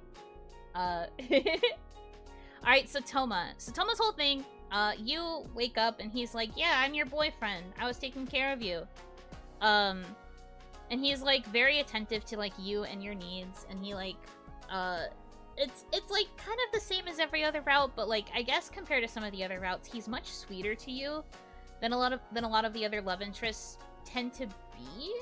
I mean, not to say that Ikki is not kind and that Shin's not kind, and in some ways not even that Kent is not kind, but like Toma is like one of the sweeter routes. Like he kind of starts out being like very, very sweet on you. Like as far as like the boyfriends are concerned, right? So he starts out very, very sweet, and he's like taking care of you and making sure everything's good. But weird things kind of start happening around you, that are kind of unexplainable, but they are also things that start putting you more so in danger. It starts pretty innocuous. When you first go back to your apartment after getting out of the hospital from your accident, you find rotten eggs in your mailbox, which is very strange and gross, and they smell pretty bad, and it's just kind of like, huh, wonder why these are here. Weird. So Heroine just kind of like cleans it out and like goes about her merry way. But that's like one of the first things you kind of encounter that's like out of the ordinary. There's also a situation where you are spending time with Toma, and you're like, you two are kind of standing underneath a windowsill, and then suddenly a flower pot that is on the windowsill gets pushed and falls towards you and is about to fall on your head, but Toma like pushes you out of the way, and he gets hit on his back with the flower pot, but he like pushes you out of the way to protect you. He finds this weird. He finds it suspicious. There's another situation where the heroine is trying to think she's going on a walk somewhere, and she almost gets hit by somebody's car, and then also by somebody on a motorcycle, and she can't figure out who they are, but she almost gets hit like twice, which is very strange. It seems like she's being targeted, and that these people are trying to do something to hurt her. There's like more gross things that get left in her mailbox, but she starts noticing these less because, I mean, you find this out later, but Toma is actually like going to her mailbox and cleaning it out so that she doesn't have to notice it. He like painstakingly is cleaning all of these like gross, rotten foods and like weird piles of dirt and like animal droppings and like all these things that they're like stuffing into her mailbox. He cleans it out for her so that she doesn't have to worry. It gets to a point where he thinks that it is too dangerous for her to keep living by herself, and so he encourages her to come live with him, because he also lives by himself, and he has enough space in his own place to, like, look after her. This is kind of how you first start being trapped, in a lot of ways. Toma basically starts getting more and more paranoid about the danger that you could be put in if you are left alone. And he insists that you stop going outside, because going outside is dangerous. And he's like, it's fine, I can take care of you here. You have everything you could need, like you have books, you have video games, you can just hang out here, I'll take care of everything. And so he trusts the heroine to like listen to him, because he's the older brother. You're gonna listen to your older brother figure, right? But the heroine, specifically because of Orion's goading, Orion is like, we can't just stay here. This is, like, not stimulating your memories at all. You're not gonna get your memories back if you just stay in this apartment. You don't even have memories of this place, because this is your first time ever visiting it. So, he like, kind of pushes the heroine to still go outside and ignore Toma's warnings. And, alright, this is where I have to reveal something about Ukyo. But you run into a version of Ukyo that is very aggressive and violent. He basically threatens the heroine and is like, are you sure you should be out here?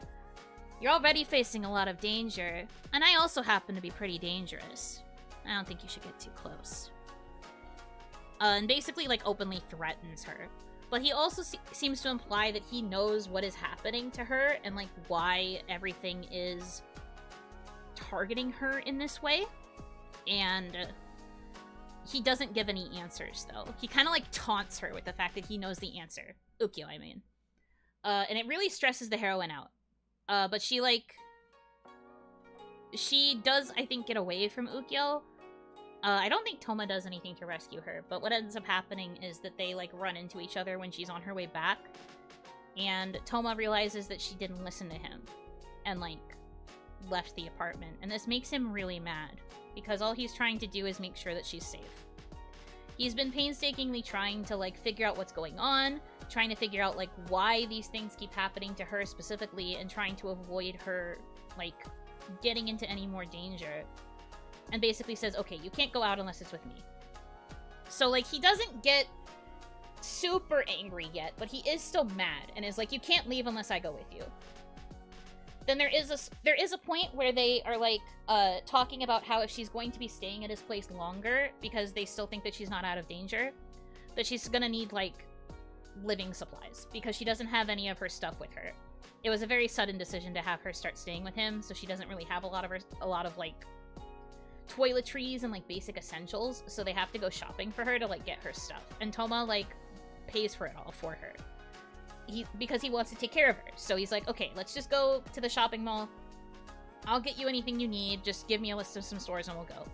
There's actually a really cute scene where she kind of teases him by saying she needs to go get, like, underwear. And he gets so embarrassed because he doesn't want to go in there, because that's like a girl's store. They sell, like, bras and panties there. He can't go in there. He's a gentleman. And the lady in charge of the store is just like, no, don't you want to pick out stuff for your girlfriend to wear? And he's like, and he, like, freaks out, and it's very funny. He's so cute. But that's, like, a cute moment that you kind of get at this point. But while they are leaving the stores, and they're, like, talking, and kind of, like, and he's, like, really embarrassed about what happened in the underwear store and all that stuff, someone sneaks up behind the heroine and cuts off a piece of her hair. But it's obvious when Toma, like, pulls the heroine away and tries to, like, stop the person who is trying to get to her, that they wanted to, like, use the scissors on her neck. They wanted to, like, hurt her. But they just ended up catching her hair. So that makes Toma terrified. And he's like, okay, I really don't want to have to do this to you, but you cannot go outside anymore. We are taking you straight home, and you're not going to work, you're not going anywhere. You have to stay in the apartment until I can figure out what's going on here. So he forces her back and, like, makes her stay inside. But of course, Orion still doesn't like this, because, again, lack of stimuli could cause, like, issues with her getting her memory back, and, like, he doesn't trust Toma right now. He thinks that Toma is, like, really kind of oppressing the heroine. And so Orion's like, we need to do some, like, detective work on our own. We should go back to our place and see if we can figure out anything that's going on.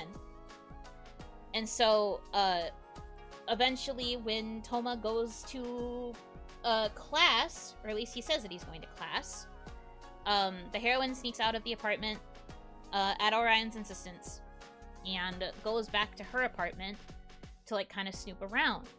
And she discovers, I'm trying to remember specifically what she finds there, because there's, like, a couple clues that she gets, but I think specifically what she finds is her cell phone, which, Toma has actually been holding on to for a little while. And the reasoning is because she's been getting a lot of very threatening emails from anonymous numbers that are, like, saying that she's horrible, that she's a traitor, that she's, they're, like, calling her, like, really bad names. Like, they're calling her a bitch. They're calling her, like, lots of bad stuff. So, like, that's all sorts of, like, harassing emails. And, like, emails with, like, personal information are in there, too. And, like, they make it obvious that they're, like, tracking her and that, like, they know where she is a lot of the time. And then, like, lots of, like, other really creepy things. And this is all information that Toma was keeping from her because he confiscated her phone. Very scary stuff. He ends up coming into her apartment while she is still there investigating. Or, like, I think what ends up happening is he's coming towards the apartment with, like, the garbage bag to clean out her mailbox. And, like, sees her leaving it. And this, like, infuriates him. And that's, like, the last straw. He forces her back to his place, and then, I hate having to describe this part, but, like, this is where he purchases the cage, and this is also where he starts drugging the heroine's food and her drinks. Anything she consumes has sleeping pills in it, because maybe if she is forced to sleep the day away, she will not be tempted to leave. He doesn't want to do this. There is explicitly, like, a scene where he says he doesn't want to do this to her. But he feels like if she is not going to prioritize her own safety and she's not going to listen to him despite his presence as her boyfriend, that he needs to play the villain, even if this means that she'll end up hating him. So he takes on the role of a villain because he thinks that it's the only thing that he can do to get her to understand the severity of the situation and that she needs to stay safe. And he keeps her in a cage. It's rough for a while, obviously, because it's a cage. Like, I can't deny the fact that it's a cage, but there's like the specific reason of, like, he can't get her to stop leaving. I mean, granted, he doesn't know this because there's a spirit in her brain that's like, no, if you don't get like, mental stimuli, you're never gonna remember things. But, like, in his mind, it just seems like she keeps undermining him and, like, undermining the situation that she's in.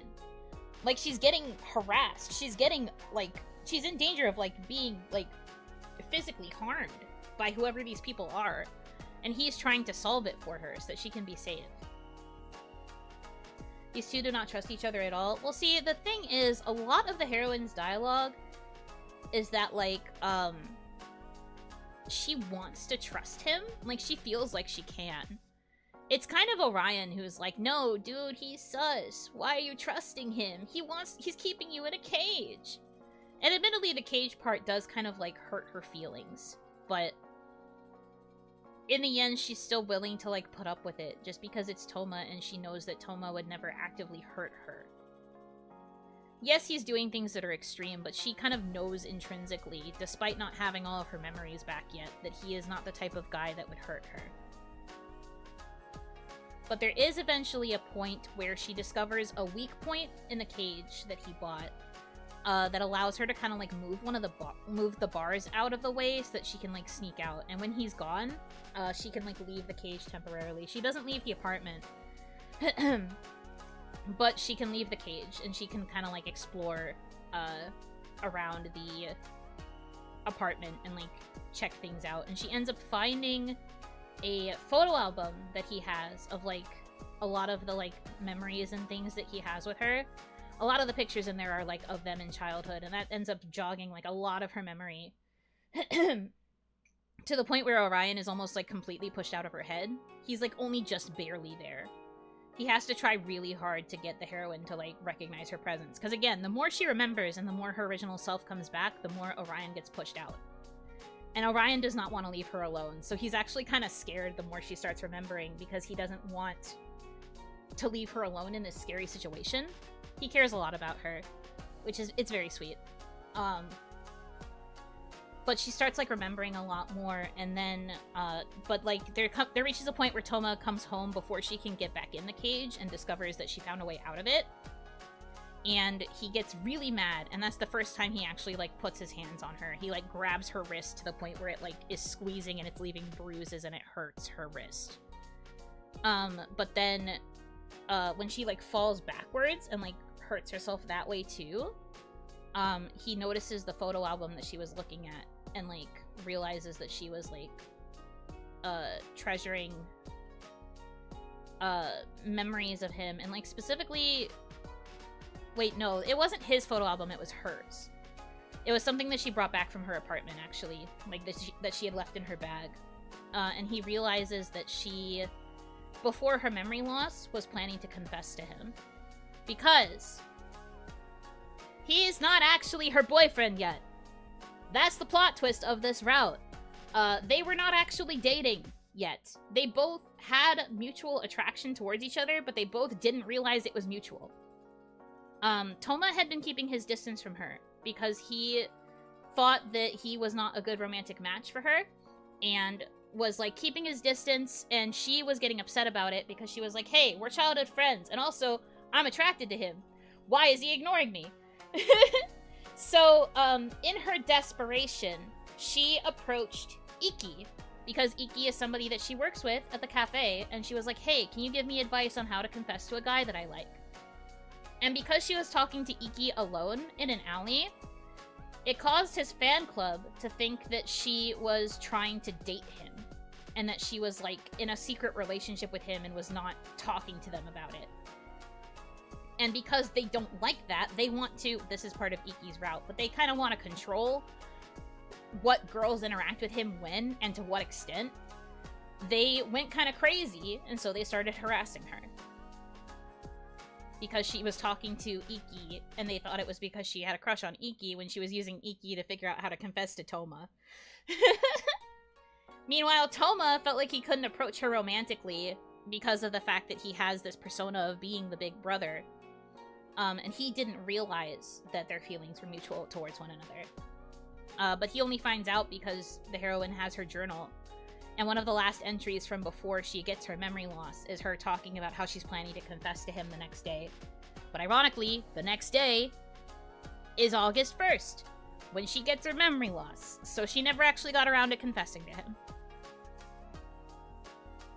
So you find out basically that he was like taking advantage of her memory loss to like kind of implant himself as the boyfriend. But then all the things start happening with like the harassment, and he knew that there was like something weird going on with that harassment. And he was spending all this time trying to figure out like what to do to like press legal charges. And he was also doing his like work for law school on the side. because he was taking, like, supplemental classes. So he's been, like, really busy and, like, really stressed out. He's been pulling long nights and getting really tired. And when you're tired, you get extra stressed and extra paranoid. But he was really just trying to protect her. But that's, like, the big twist. You find out that they weren't actually dating yet, but they both had mutual feelings towards one another. And the minute he realizes this about her, he is so remorseful about what he's done. And he's like, I'm so sorry I treated you like this. I am not the kind of guy who deserves you. Like, the fact that you have feelings for me is crazy, frankly. Because I am treating you like trash, and I don't deserve, like, this amount of kindness from you. And she's like, but you're doing it because you care about me. Don't be stupid. Like, in her perspective, she has always seen Toma as a protector, as a guardian. The reason she had this intrinsic trust towards him is because her feelings never left. She understood that he was not going to hurt her, and that he was doing this to protect her. And while it was extreme, and she doesn't necessarily like that part of it, in the end she was willing to trust him because she knows that he knows what's best. She was willing to listen to him for that, and, like, trust him despite all of that. I do agree that it's still creepy. But, like, I think it's very interesting how, even though it's a very dark situation, and it's definitely a version of, like, the yandere trope, it's kind of wild how easily they justify it. And, like, how it's still emotionally compelling. Because the thing about Toma is he only got pushed to this extreme because he was overtired, stressed, and wanted to protect someone important to him. He got pushed to these extremes, and there are situations where if you got bad endings, he would, like, actually hurt her. But, like, if you choose to trust him and have, like, a healthy amount of both trust and suspicion towards what he's doing, that's what leads to the good conclusion. I feel like the stuff he did is kind of just as bad as the harassment from the fan club. Well, he only hurt her near the end. The only time he physically hurt her was when he put his hands on her to, like, hold her back and, like, hold her wrist. And, like, kind of push her down. That was kind of, like, the one time he did something violent. Yes, he drugged her food with sleeping pills. And then also, yes, the cage. TM. But what the club was doing was, like, putting, like, really disgusting, like, rotten food and, like, dead animal corpses in her mailbox. They were trying to get her hit by a car. They were trying to knock over flower pots onto her head so that she would die. Like, okay, can we at least acknowledge that at least he wasn't trying to kill her? Can we at least acknowledge that he wasn't trying to kill her with all of that?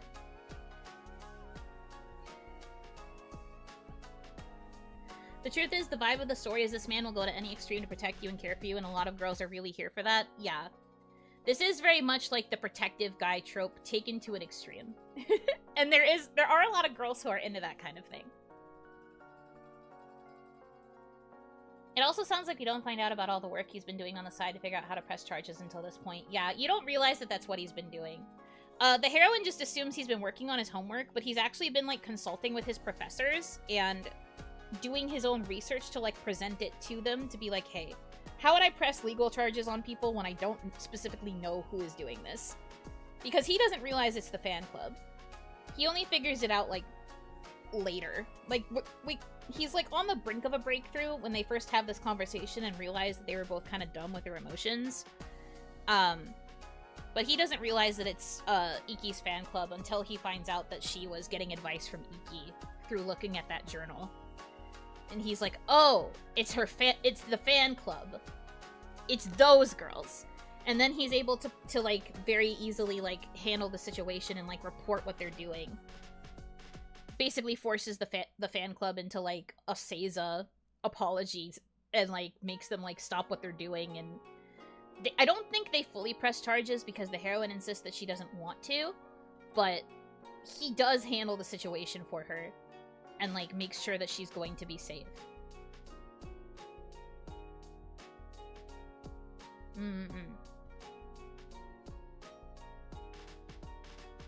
So in the end, they are able to resolve the situation, and the two of them do start properly dating. But, like, Toma knows that he did, like, really bad stuff and is constantly remorseful about it.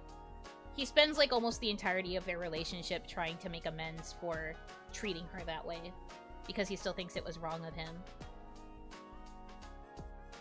Also, I will say, too, there is a point where, like, Shin gets suspicious because he hasn't seen her around and is, like, has heard from other people that Toma's been trying to, like, stay really close to her. And he's just like, that's suspicious. And he does, like, try to confront Toma, but Toma doesn't tell him, and they end up, like, having a fight over it. But he eventually makes amends with Shin, too. Takes a little bit longer with Shin, because Shin is like, bro, did what to our childhood friend? But, like, eventually he kind of grudgingly accepts it, if only because, the heroine seems to be okay with it. A words fight or a fist fight? Both. Starts with words, ends with fists.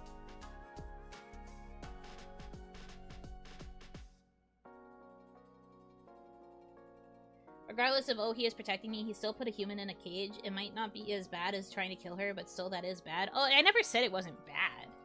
I'm just saying that the justification makes it less bad. The justification is there. I feel like... And, like, she does kind of agree to stay in the cage for the most part. Besides when Orion convinces her to find the weak spot to get out. And, like, the fact that she is still upset about it. Like, they acknowledge that she doesn't like it. But she also knows, like, I did kind of go against him. I can't necessarily blame him for resorting to something so drastic. Does that make it right? No. I'm not sitting here saying it's right. I'm sitting here saying that, like, the heroine understands that she did kind of push the boundaries too many times. Like, when you're playing the game, she's constantly, like, pushing what is and is not allowed with him. And, like, she ultimately does trust him. There's so many points in the story where she wants to, like, just keep trusting him implicitly. And the only reason she really, like, decides to do stuff is because Orion forces her to. She probably would have been fine if it hadn't been for the literal voice in her head encouraging her to break out and do things that endanger her. That's what I'm saying. She had that intrinsic desire to listen because she knows that Toma is someone that can be trusted.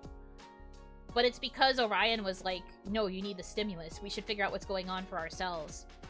And, like, yeah, he also tells her that the cage thing is a bit too extreme. And, like, tries to fix that situation as well. But he, like... a lot of it is because Orion is kind of like, I don't know, Toma seems kind of evil. And it's up to the heroine to be like, I don't think he's evil. I just think he's trying to protect me, but he's going to extreme lengths.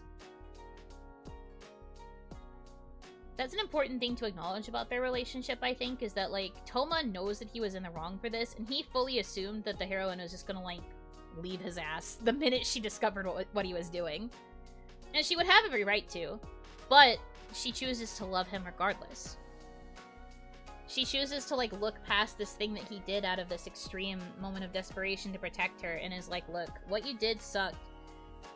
As long as you never do that shit again, I still love you. I still care about you. You are one of the most important people in my life. It makes for a cool story, at least. I do think that's what I liked about Toma's route the most, is the fact that it's just a really cool story, and how, like, people are weird in some ways. Like, saying weird makes it sound like I'm kind of, like, looking down on them, but it's just, like, people are willing to overlook certain things through the power of love in a lot of ways. And, like, at least in Toma's case, there's enough justification that... As someone who doesn't like yandere, right? Like, I usually hate yandere characters. Yandere routes are, like, my least favorite because they're usually so extreme and so dramatic over literally nothing. Toma's was the first time where I understood where a yandere was coming from. Like, this was literally a situation where he was kind of pushed into the role. Both because things were actually happening around her that were endangering her, and also because she was continuing to enter into danger. And he was like, hey, no, are you crazy? And he was trying to protect her because he thought that, like, she wasn't protecting herself. So that's where I kind of understand it. Like, I feel like this is the first time I understood the mindset. To where I could, like, jokingly be like, I mean, if you were not listening to me and I thought you were in danger, I'd go yandere too. What the hell? At least that's how I interpret it.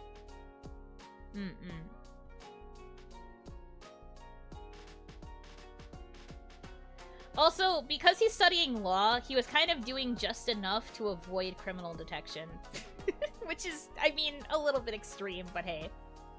Gotta put that law knowledge to use, you know? He's crazy, but in a logically consistent way. Like, his rough behaviors make sense instead of being purely for shock value. That's how I feel, too. Like, you see the progression. You see him going from, like, oh, I'll just walk you home, to, oh, maybe you shouldn't go back home because things keep happening there. Maybe you should come stay at my place, to, oh, maybe you shouldn't go out unless I'm with you. But we can still go out sometimes. I'll make sure you can still go out and do stuff. Like, I can walk you to and from work. I can walk you to the store. But then things happen while they're out, and he's like, okay, I don't want you going out anymore, period. I don't want to do this to you, but it seems like things are getting really bad. And then when she goes against him, he's like, alright, look. You keep going against me, and I can't allow that, so you have to go into the cage now. Although I think he starts drugging her first, and then when she stops eating any of the food he offers her because she knows that it's drugged, that's when the cage comes into play. Like, it's like a slow progression, you know? It's like gradual, and you kind of understand it. Does that justify it? No. But like, the reasoning is there in a way that's like, okay, I can understand why he would be pushed to this. And I also have to reiterate, he's been pulling, like, sleepless nights. Multiple nights. Because he's been trying to research how to, track where these messages are coming from. Trying to figure out, like, why people are harassing her to this extent. He's trying to figure all of this out by himself because he feels like he should be the one to shoulder the burden to keep her safe. He does all of these things so that she doesn't have to be distressed. And like, that's a lot to shoulder for somebody who's, like, in his early 20s. So I think that the stress and the lack of sleep also compounded and caused him to act a little bit more yandere. But Toma is, like, for me, if I'm going to like a yandere character, they have to be like Toma. Otherwise, I just don't think I would like a yandere character. This was the first time I ever liked one. So, I think that this game did a really good job of portraying a yandere who, I don't want to say is healthy, because that's obviously not healthy regardless, no matter how much justification there is. But at the very least, it was a yandere character who I felt was believable enough to where, okay, I understand why the heroine still loves him. I understand why she is still willing to, like, give him a chance and, like, keep him close and all of this stuff. Like, I get it. You really understand, like, the depth of their relationship in this way. And then, of course, like, as her memories start coming back and she remembers what he used to be like in the past, there's, like, lots of sweet and tender moments between them, too.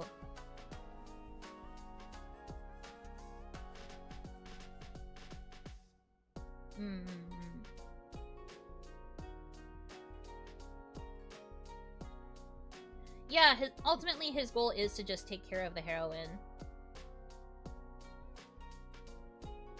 The least toxic, most justified yandere that eventually loses their yandere-ness. This is true. Most of the time in any of the sequel medias that have come out after the first Amnesia game, it's mostly just been, like... it's mostly just been... the yandere side comes out, like, for jokes, or it's, like, played for laughs, or it's, like, just kind of the more, like, aggressive possessiveness that just comes from, like, being romantically involved with someone. That's kind of it. It doesn't really play a part in any other meaningful way. I will say, though, in the sequel, when you're playing Toma's route, it is implied that he kept the cage. For some reason. Reasons undisclosed. He kept the cage. Interesting. Anyways.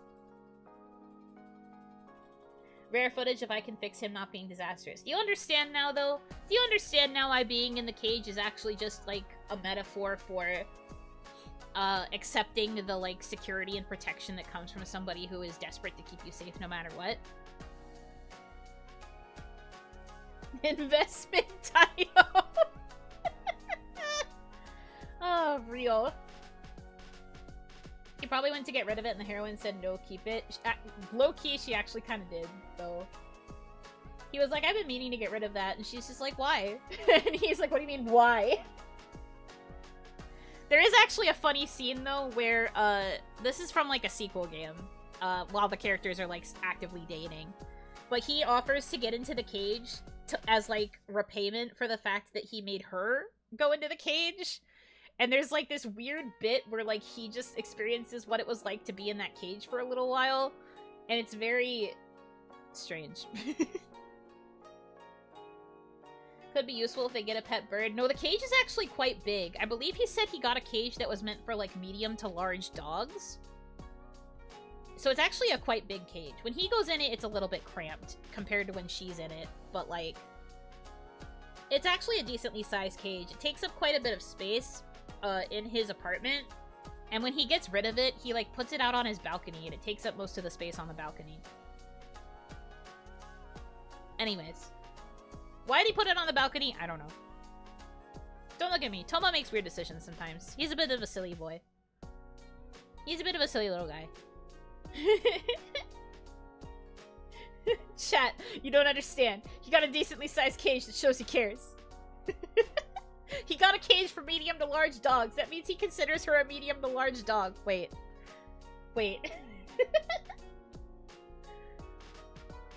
To be honest, this is a great explanation of his route, and I love it. Yippee! I mean, I didn't go completely in chronological order. I kind of just gave you the, like, overarching summary that was full of spoilers in terms of, like, the ending. But I do think that his route is, like, very, very interesting. And again, like, the slow progression, it was very believable.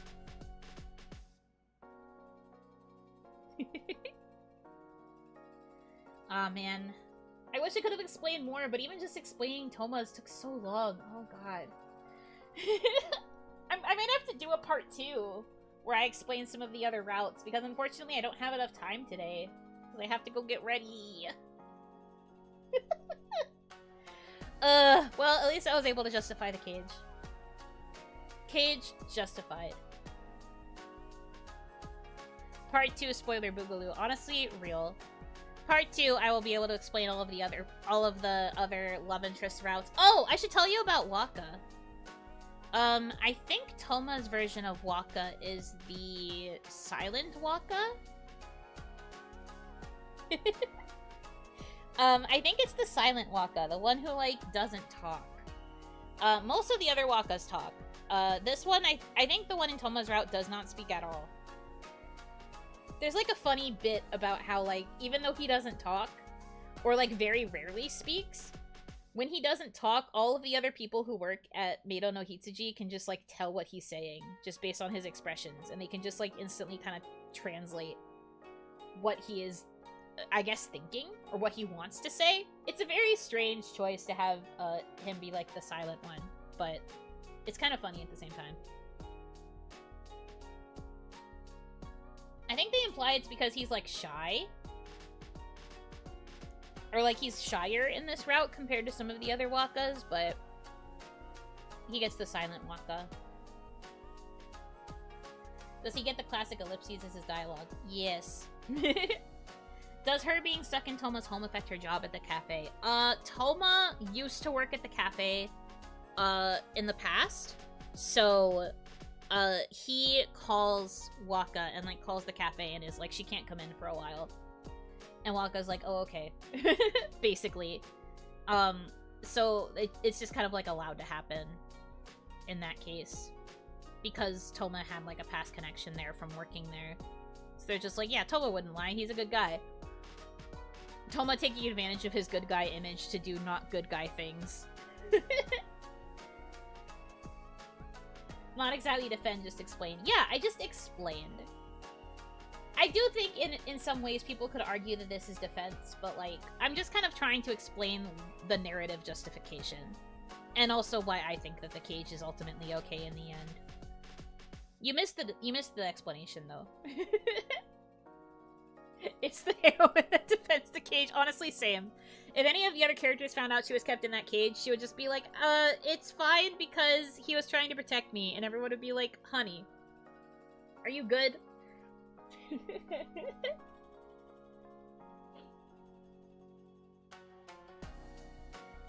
But no, I think it's a very sweet route. Even ignoring the fact that I, like, love, the childhood friend archetype. The fact that he also is, like, kind of justifiable in his actions just makes him a really compelling character. And as someone who, like I said, I hate yandere characters. I despise the yandere routes. The minute I have to do a yandere route, I'm like, bleh, disgusting, bleh, disgusting. So, the fact that I like him, despite the fact that he is meant to be the yandere trope, is a big deal.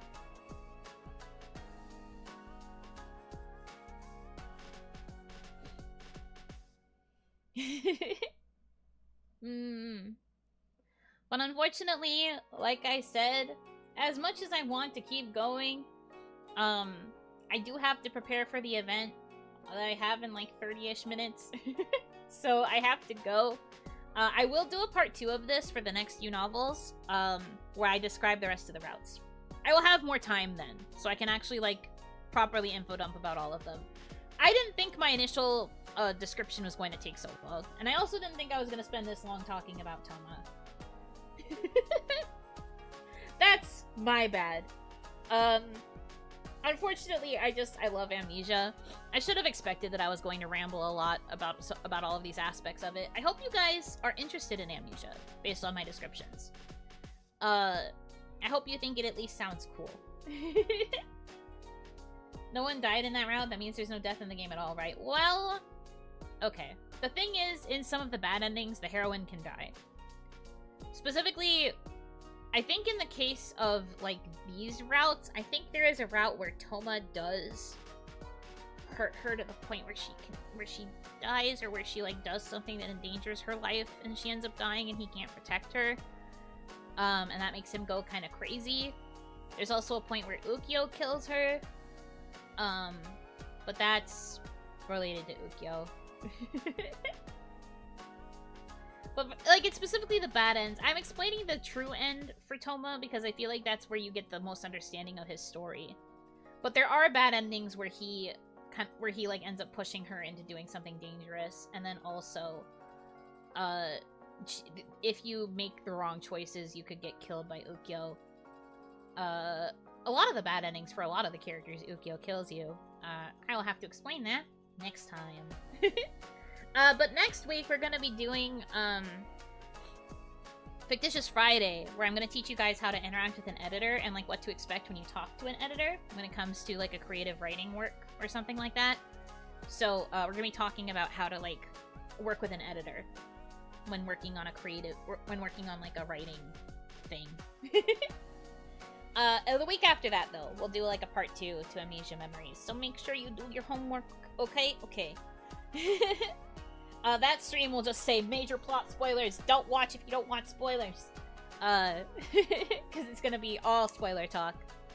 But we'll keep going through the other characters, and I hope you guys will be interested in them.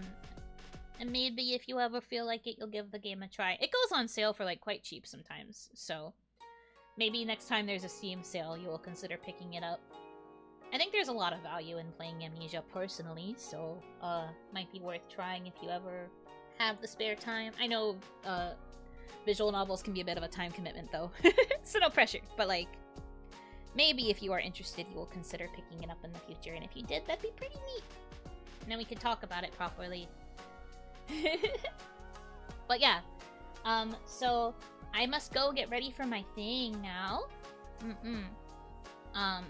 Thank you for listening to me ramble about something that I'm very passionate about. The thing about YuNovels is that, like, I know talking about visual novels and otome is not for everybody, but I am very grateful that you guys have been willing to listen to me rant about things that I like.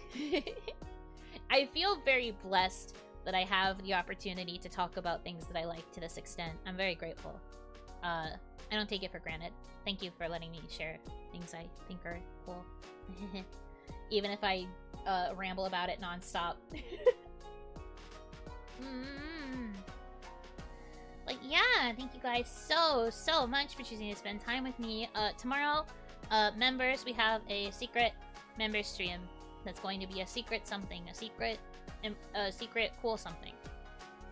It's a secret, though. I can't tell you what it is, but it's secret. But that's for members. Tier 2 and Tier 3 members. Be on the lookout for that. But until then, thank you guys so much for choosing to spend time with me.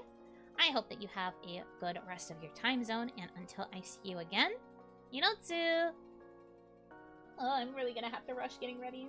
Why did I do this to myself? Anyway. Bye, Yunotsu!